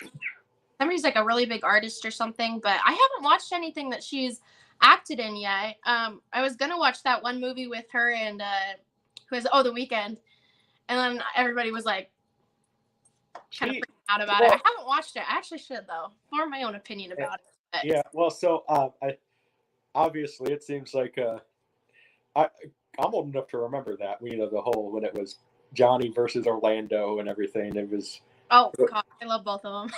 Yeah. Yeah. I even remember a girl I went to in high school. She would always sign her name Anne Bloom because she wanted to marry Orlando Bloom. She was the head of the manifestation, like I'm telling you. She's married to a pretty good guy right now. So if she sit there, does goes. I mean, it would be interesting, but I don't think it'd be kind of like I get it, but like You never know. Crazier Yeah. things happen in this world. yes, but no, I just I remember that hype train, and then I mean, I don't even know what you do with pirate. If they actually do a Pirate 6 without Johnny Depp, It's gonna be rough. I mean, I'm sure the story will be there and things, but yeah, no, I don't know. It's just it wouldn't be the same without Johnny. I mean, he was such an integral part of that whole well, entire. and to think that Disney almost fired him because they were unsure about how he was doing it. I mean, Johnny. What I've always loved about him is like how he bases his characters. Like, who would have thought to base a character on Pepe Le Pew and Keith Richards? It's mind blowing. No, it's well, and I remember reading a statement from the director saying when they first wrote the Pirates movies, it was supposed to be more of like a historical feature, Right. and he was genuinely supposed to be written around like a more of a pirate type. And he went, like, no, I'm not playing it like that, and started playing it like this. And they were, he's genius. Why didn't we come up with this before? Right, and and then like when he did Ed Wood, how he got the Ed Wood voice. He says in an interview. I think he said it was a mixture of the Tin Man from The Wizard of Oz and Ronald Reagan. Oh my gosh, he would. That's so funny. It's like he always comes up with the most opposite ways to play the characters. And oh, I love that. But I feel like you need that too because it gives the character dynamic. Yeah, so that's I mean, well, and then when I watched a commentary with the screenwriters for Pirates of the Caribbean. They said that when Johnny Depp kind of was approaching it more like Pepe Le Pew, they said well, he should be more like Bugs Bunny, the trickster. Oh, I mean, yeah, I would say that. Well, I mean, it kind of depends what moment. I feel like you could even say it's a little bit of all three. It's even and yeah, and but it's really funny though now when you see the Keith Richards stuff, you can really see it. Oh my god! One of my genius. one of my favorite stories about Keith Richards, and this is I've told this before on Eric's channel, but one of my favorite stories. It's just bad that he sits there. Because the Rolling Stones, we all know they've done everything. Right. He sits there. They ask Keith Richards, "What's one of the worst things you ever snorted?" He sits there. Well, I was drunk one time, and I saw my father.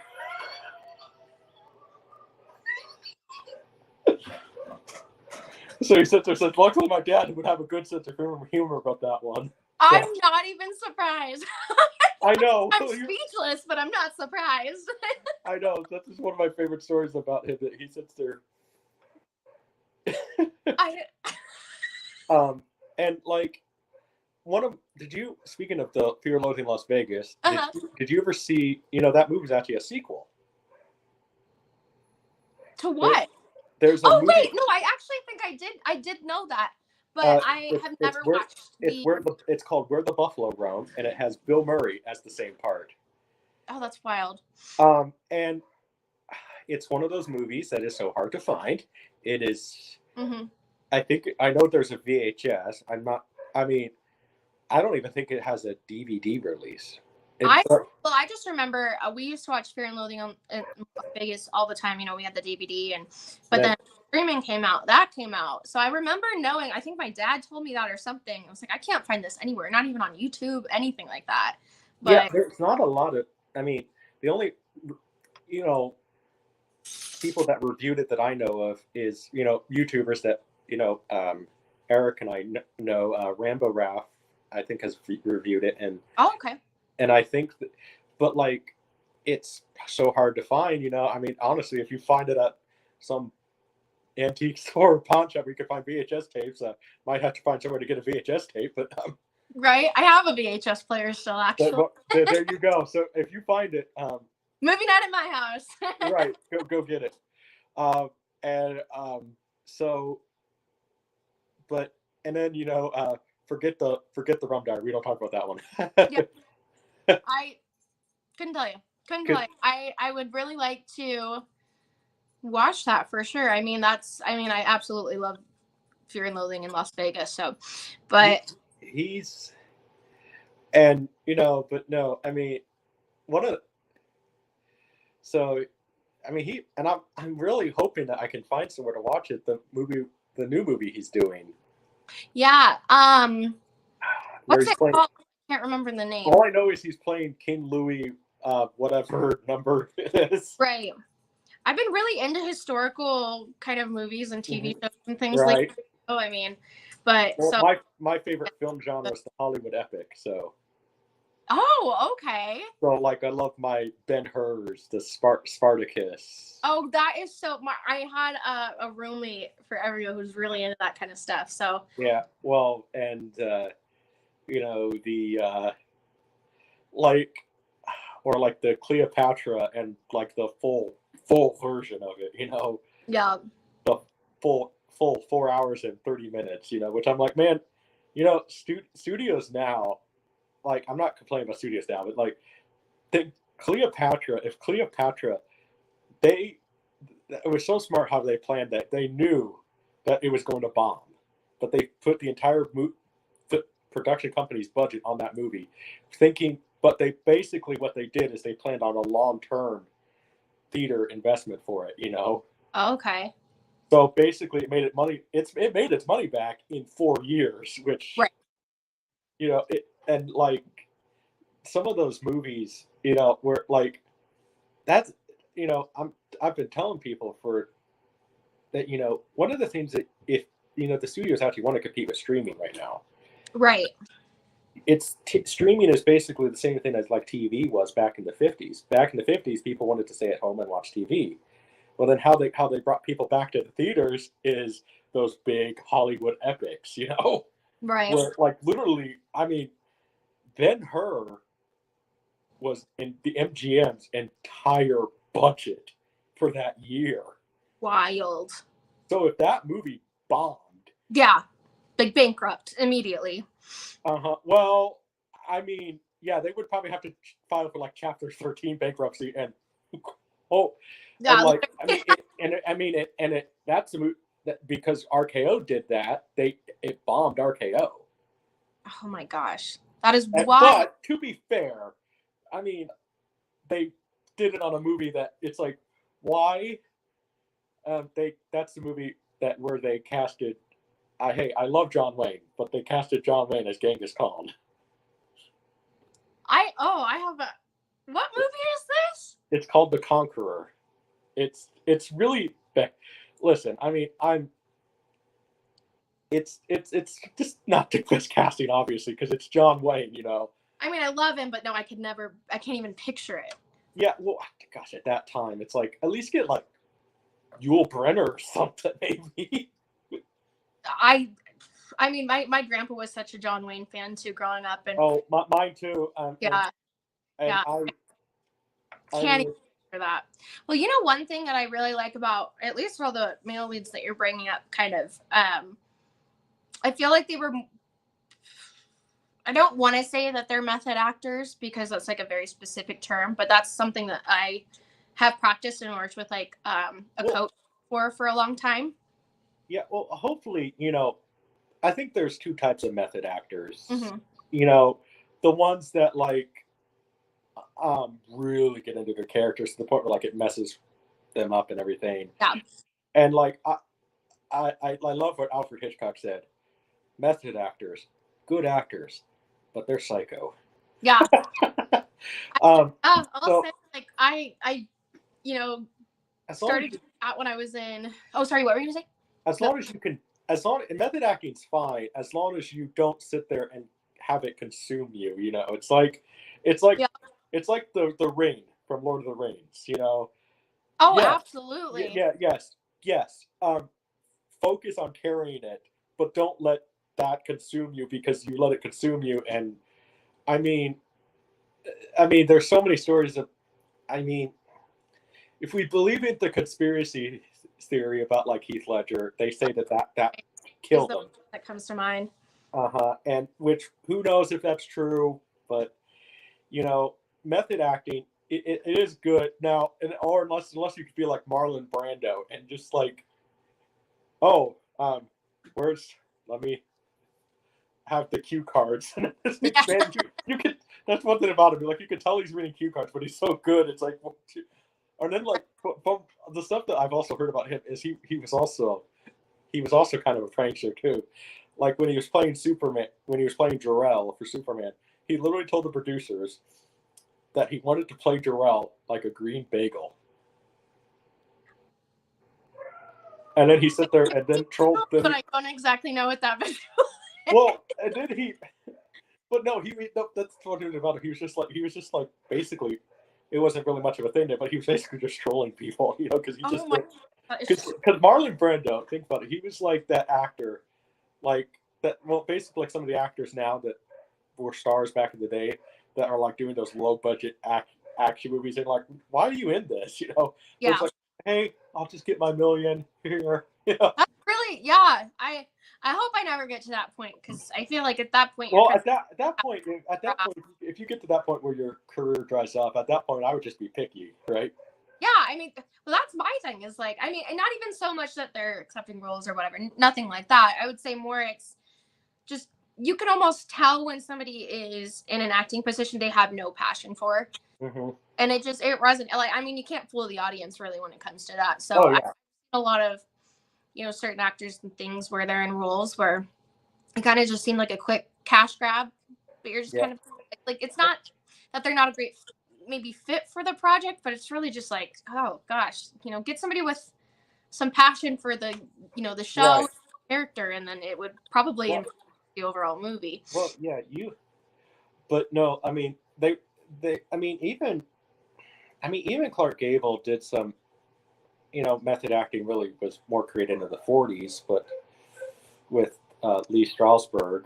But if you go back, like, actors always kind of did a form of method acting before that. Like, I mean, John Wayne, I mean, even the great cowboy actors, you know, they literally were cowboys. They literally had their own ranches and everything. So. Well, that's why it reminded me of it, because it's like, I mean, you can put yourself in a certain character or you are that character. Right. And I don't know. I was saying, like, I trained in method acting. I mean, that was kind of really how I've acted since I started was, you know, you got to be the character, you got to be the person. And that's always just helped me in my career. I think it was when I reached 18 and started playing, you know, riskier or crazy parts or anything like that. It got really intense. So I started working with a coach to teach me how to method act. And he would help me get into the headspace, and then he would help me get out of the headspace. And I remember the psycho character I was telling you earlier, I would get so under, like, I was that character. There's things I did on that set where I'm just like, what? I don't know. It's important that they teach you to get out of the character, because, I mean, it's not always easy, especially with intense characters like that. And it would, I mean, a full day on set, especially, and I would go in and out, you know, kind of with certain things. I'm not going to, you know, I think there are certain method actors where they'll go home and it's like for 6 months straight, they are that character. That could never be me. I would be absolutely exhausted and could never. And then, you know, the stories I love is some of the old British actors. I mean, it still happens. Like, I know that Tom Hardy is kind of one of those, like, old school type British actors where some of those old British actors, like, when they were doing the movies, they were hammered. Yeah. I have done scenes where I have been drinking before, but that was with the approval of coaches and things, but sometimes it would make certain easier. Tom Hardy, according to him, and I've seen this, you don't go to, like, Jimmy Kimmel or one of the talk shows, because he's not going to talk about it, but like the more like press junkets, he sits there, it says, in order to play Venom, he feels the need to get hammered. I mean, that's fair. So, And it's like even Robert Shaw, who when he did Jaws, he was completely drunk throughout the whole set. Oh my gosh, I didn't know that. That makes sense. That makes some sense. Yeah, But it's just and so the I don't know if I could be hammered but I could definitely I've done it, like been tipsy in certain things before. hopefully you haven't gone on like the Judy Garland diet for Wizard of Oz. No.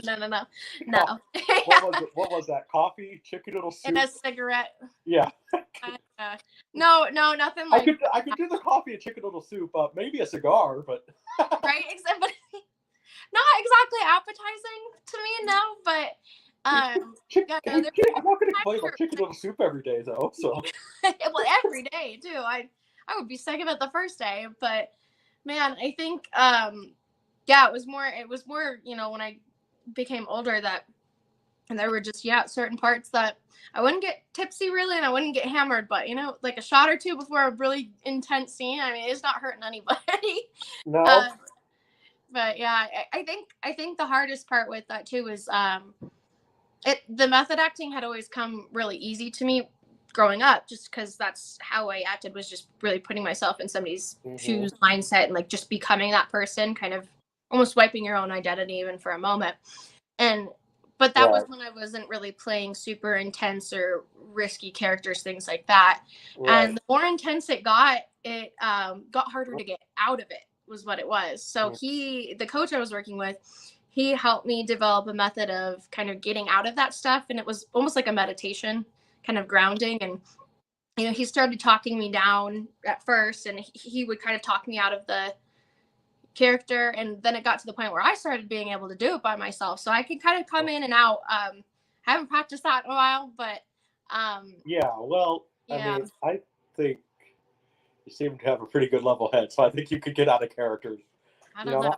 I mean, maybe I don't know, maybe if you're like playing like I don't know, like I'm trying to think of some I'm trying here, I don't know, maybe play like one of the Lifetime movies, like where the mom goes crazy or something like that. Yeah, something like that.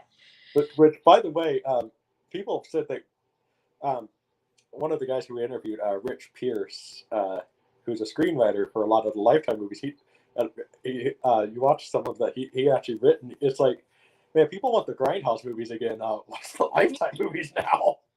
It's crazy. I mean, like, I remember them being so innocent too when I was growing up. Like, oh, the Lifetime movies. It's like for the Bobs, and now it's like suicidal horror mystery. All this intense. Well, either that or it's like the big true crime thing. Yeah, well, I'm such a true crime junkie too. Like, I know tonight I'm in marketing, so have a couple of videos to edit tonight, and then I'm going to be watching true crime the rest of the night. So it's going to be fantastic. There you go. Oh, well, here.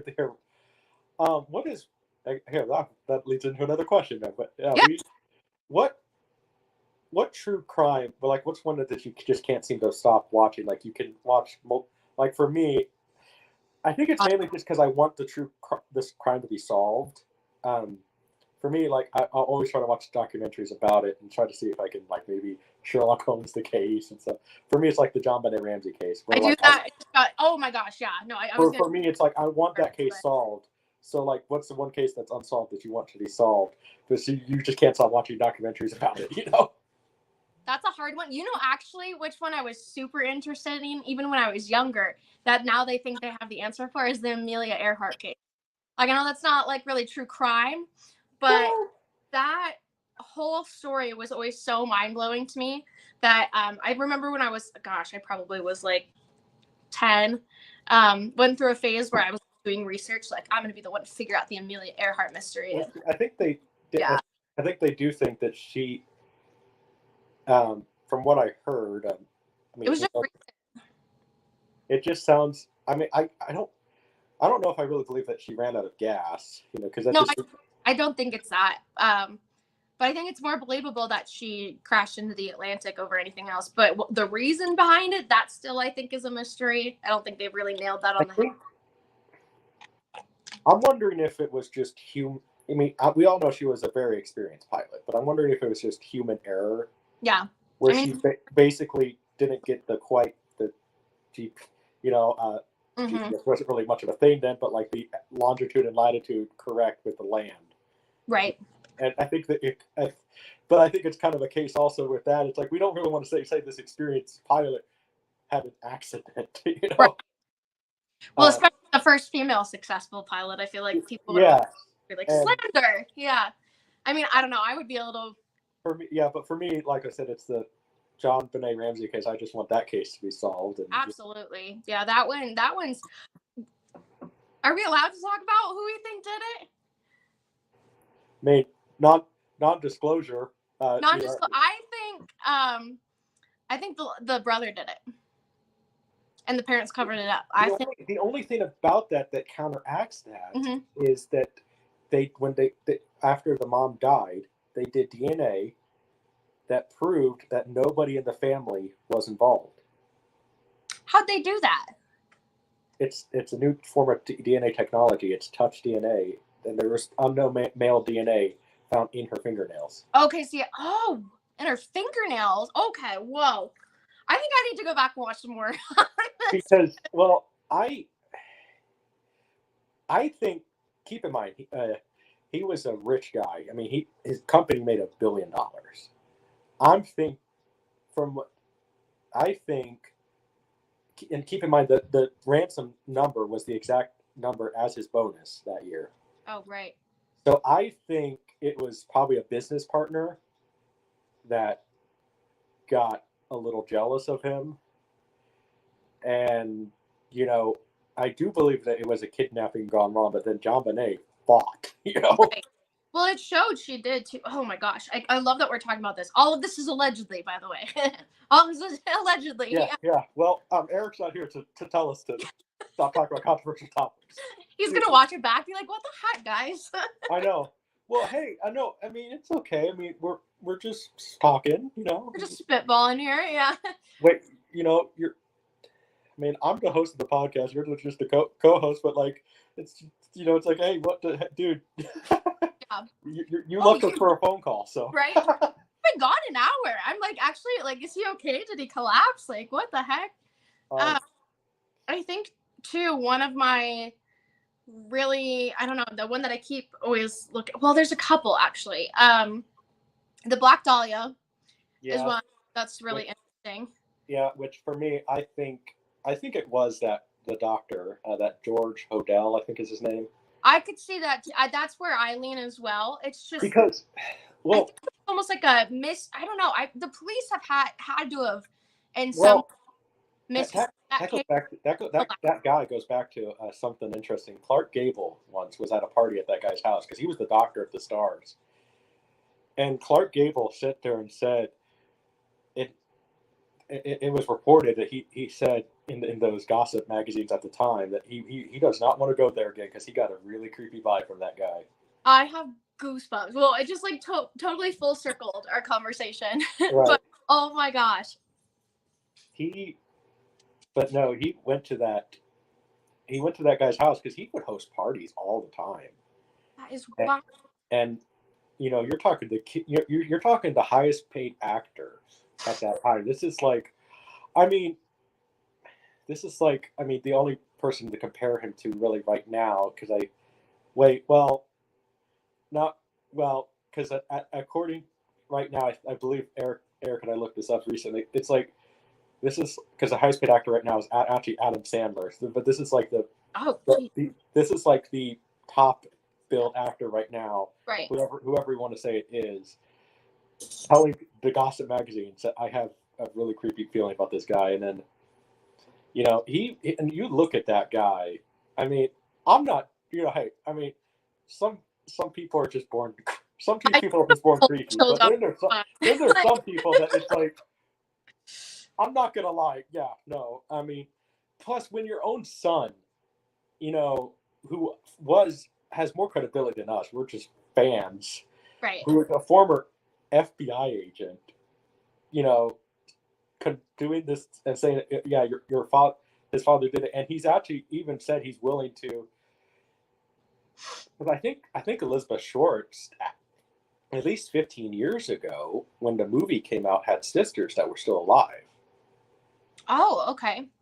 So they, he said that he's willing Yeah, to test his DNA on any relatives to prove the case, but I have seen it, but then nothing really came from that, which I'm wondering why.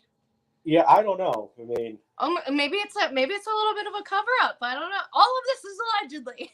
yes. But maybe I don't know. That case is too wild for me not to believe that. Like, I don't know, there was either mishandling on somebody's part of the case, or I don't know. There was just such a lack of evidence, but also. And then you look at too, though. I mean, there's plenty of cases around that time that were very similar. Mm. And I mean, I have heard the theory too that it was a hobo killer. I know that sounds very weird, but what documentary did I watch where I saw something? I don't know. I look a lot of like that YouTube stuff, and then one of my favorites that I watch a lot because I think they're funny. Heck, I would actually love to get them both on for Sit Down by the Fire, because it would just be fun to kind of pick their brain a little bit. One of my favorites is 13 O'Clock Podcast. Oh, I've never watched it. I'll have to check them out. Now it's really funny because they'll just go live. They'll just go live, do the podcast, and they drink. I love it. Whenever we can do that, call me back on. I'll come back on the show. Well, no, hey, I'm not. Well, I mean, for that one, but man, where are you, Eric? I mean, I know, right? I actually do have to get going. I have to work a little bit more tonight, so at probably say another like 6-10 minutes, and then I'll probably have to peace out. But I mean, I'm always willing to come back and even talk more with you guys. And yeah, well, it's so much fun. I had a blast with this. Yeah, well, we'll see what he does. We'll see. Yeah, call him while he's on his phone call. No, but this was fun. I had an absolute blast talking with you guys. This has been great. Yeah. Well, mainly just me. Mm-hmm. I've had a great time talking with you, is what I'm saying.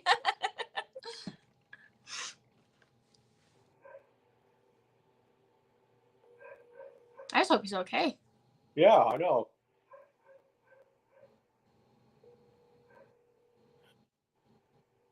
Because he's going live on his channel. I mean, I'm not gonna sit there and stall the stream forever, dude.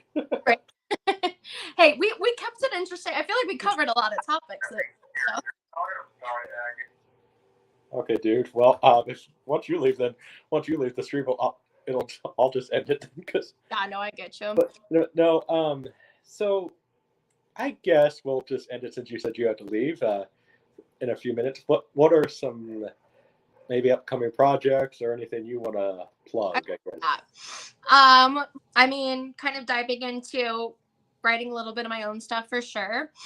I think I am actually trying to. I've never really done this with my agency. I gotten some, auditions and things down in LA and here for, backup dancing and acting and that kind of thing. But I've never really involved my singing with my agency. So I think kind of getting into that is something that I think might be upcoming. And then other than that, just continuing looking for projects that I love and push me to grow, and hopefully working with you guys again soon. Yes. So. Well, as a matter of fact, I don't know if Eric even gave it to you, but I'll just leave the email in the private chat there, assuming my phone will. Oh yeah, perfect. But I mean, so what about social medias? Yeah, so I guess we didn't really touch on it. I have my own art business that I do a lot of resin work and painting and stuff that I've had for probably about 7 years now. Do vinyl and different things like that. Both my dad and my grandpa were artists, so just kind of grew up with that. So just like painting as in like painting, or like just What about any animation? I have touched on some animation kind of things. I haven't really done too much with that. Because well, I guess I'll just end it with feed. You have the email there, the private chat, but I don't know if Eric told you, I actually wrote an adaptation of Snow White. And I love Disney. Everybody tells me if I was Snow White.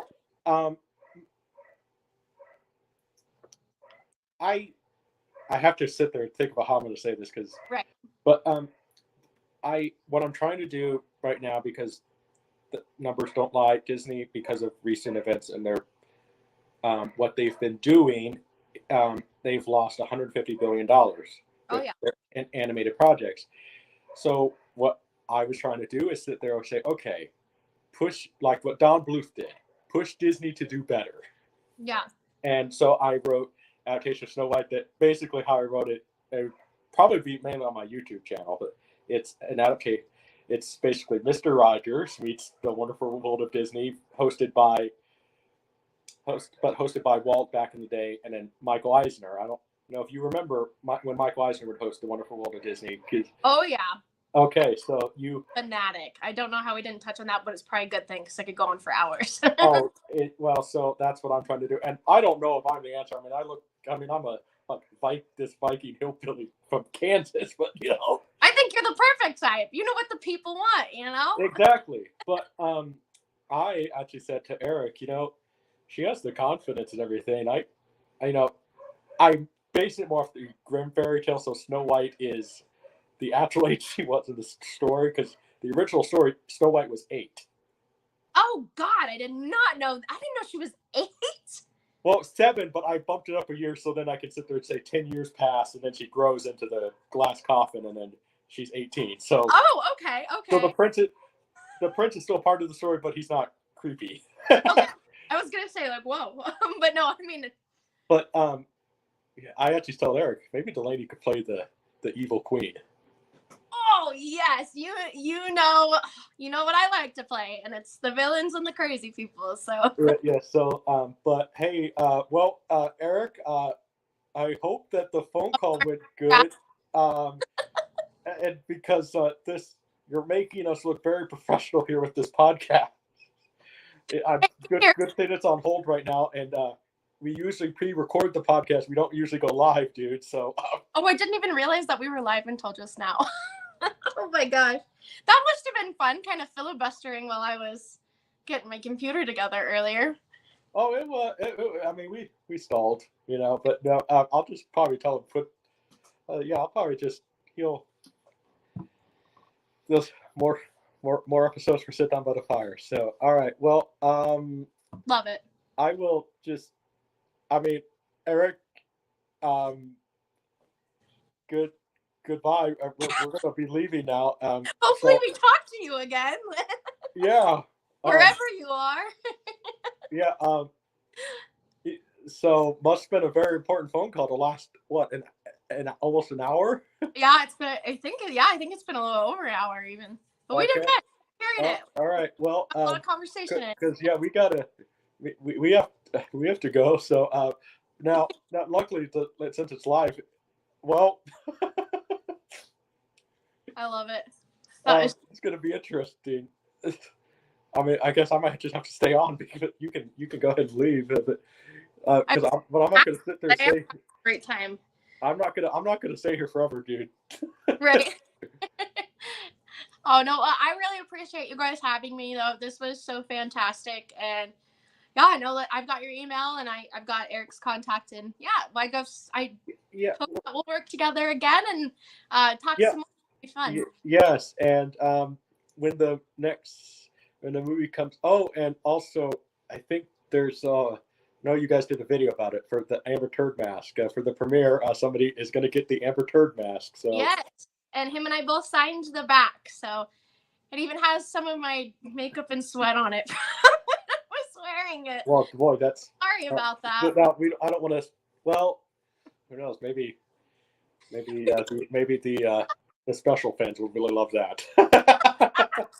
Oh my God, once that your boyfriend will definitely have to. once that your boyfriend will definitely have to take care of for that. He's gonna love this. Oh my gosh, that's too funny. All right. Well, yeah. I mean, we'll keep everybody updated on the premiere, and yes, and like I said, Eric is no longer editing the movie just because technical difficulty. A fellow friend of mine is editing it.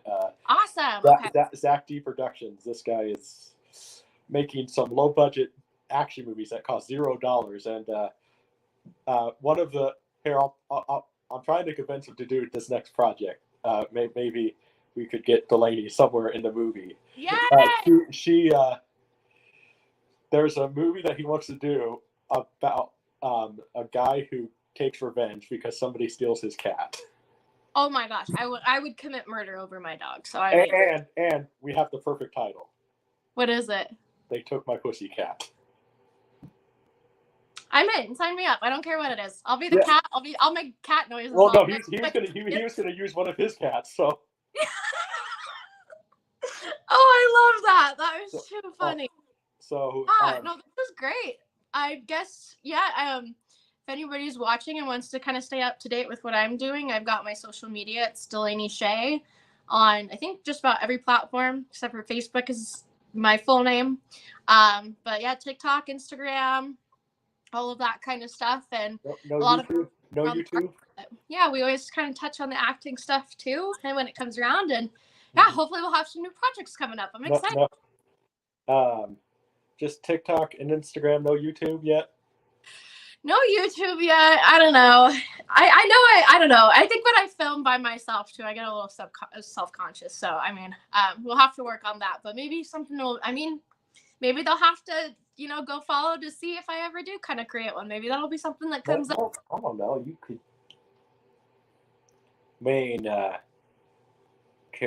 I don't know, do some dancing stuff or, Yeah. or Yeah. or just use, even upload YouTube with your TikTok, which yeah. Look at you giving money to China. Just what I do, I guess. Yeah, no. I told Eric, hey, if Sit Down by the Fire gets on TikTok, you can have 100% of that money. I don't want it. Yeah. No, I love it. Yeah, I am on TikTok. It's really kind of geared more towards my art. But then Instagram, it's got some modeling and acting stuff on there, and yeah, hopefully the singing stuff is kind of going to come out soon, but I don't know. We're taking baby steps, but we'll get there eventually. Yeah, well, and who knows? Maybe we could get, I mean, like I said, I'm quite pleased with this. I'm not taking full credit because Eric was one that decided to pick it, but I said, I think it's her to play Amber Turd, and I had a good feeling just because I said you're gonna have to get a girl that has a very special sense of humor, and it's special. I've heard it's special. well, especially a girl that does not get offended too much, because I mean, listen, it's a movie. If you're gonna be an actor or actress or whatever you want to call it, really now, yeah. you understand it's fantasy. It's not real. Yeah, exactly. And I think the more we kind of push that, I don't know, it always makes for good things and good laughs. And I don't know, it's just the same with life. You can't take everything personally, and it's better, and that's right. So at least. I'm texting them right now that, hey, me and Delaney are leaving, so you better end it. We'll catch you another time. Yeah. But yeah, thank you guys so much. I really appreciate it. And stay in touch for sure. Yeah, so,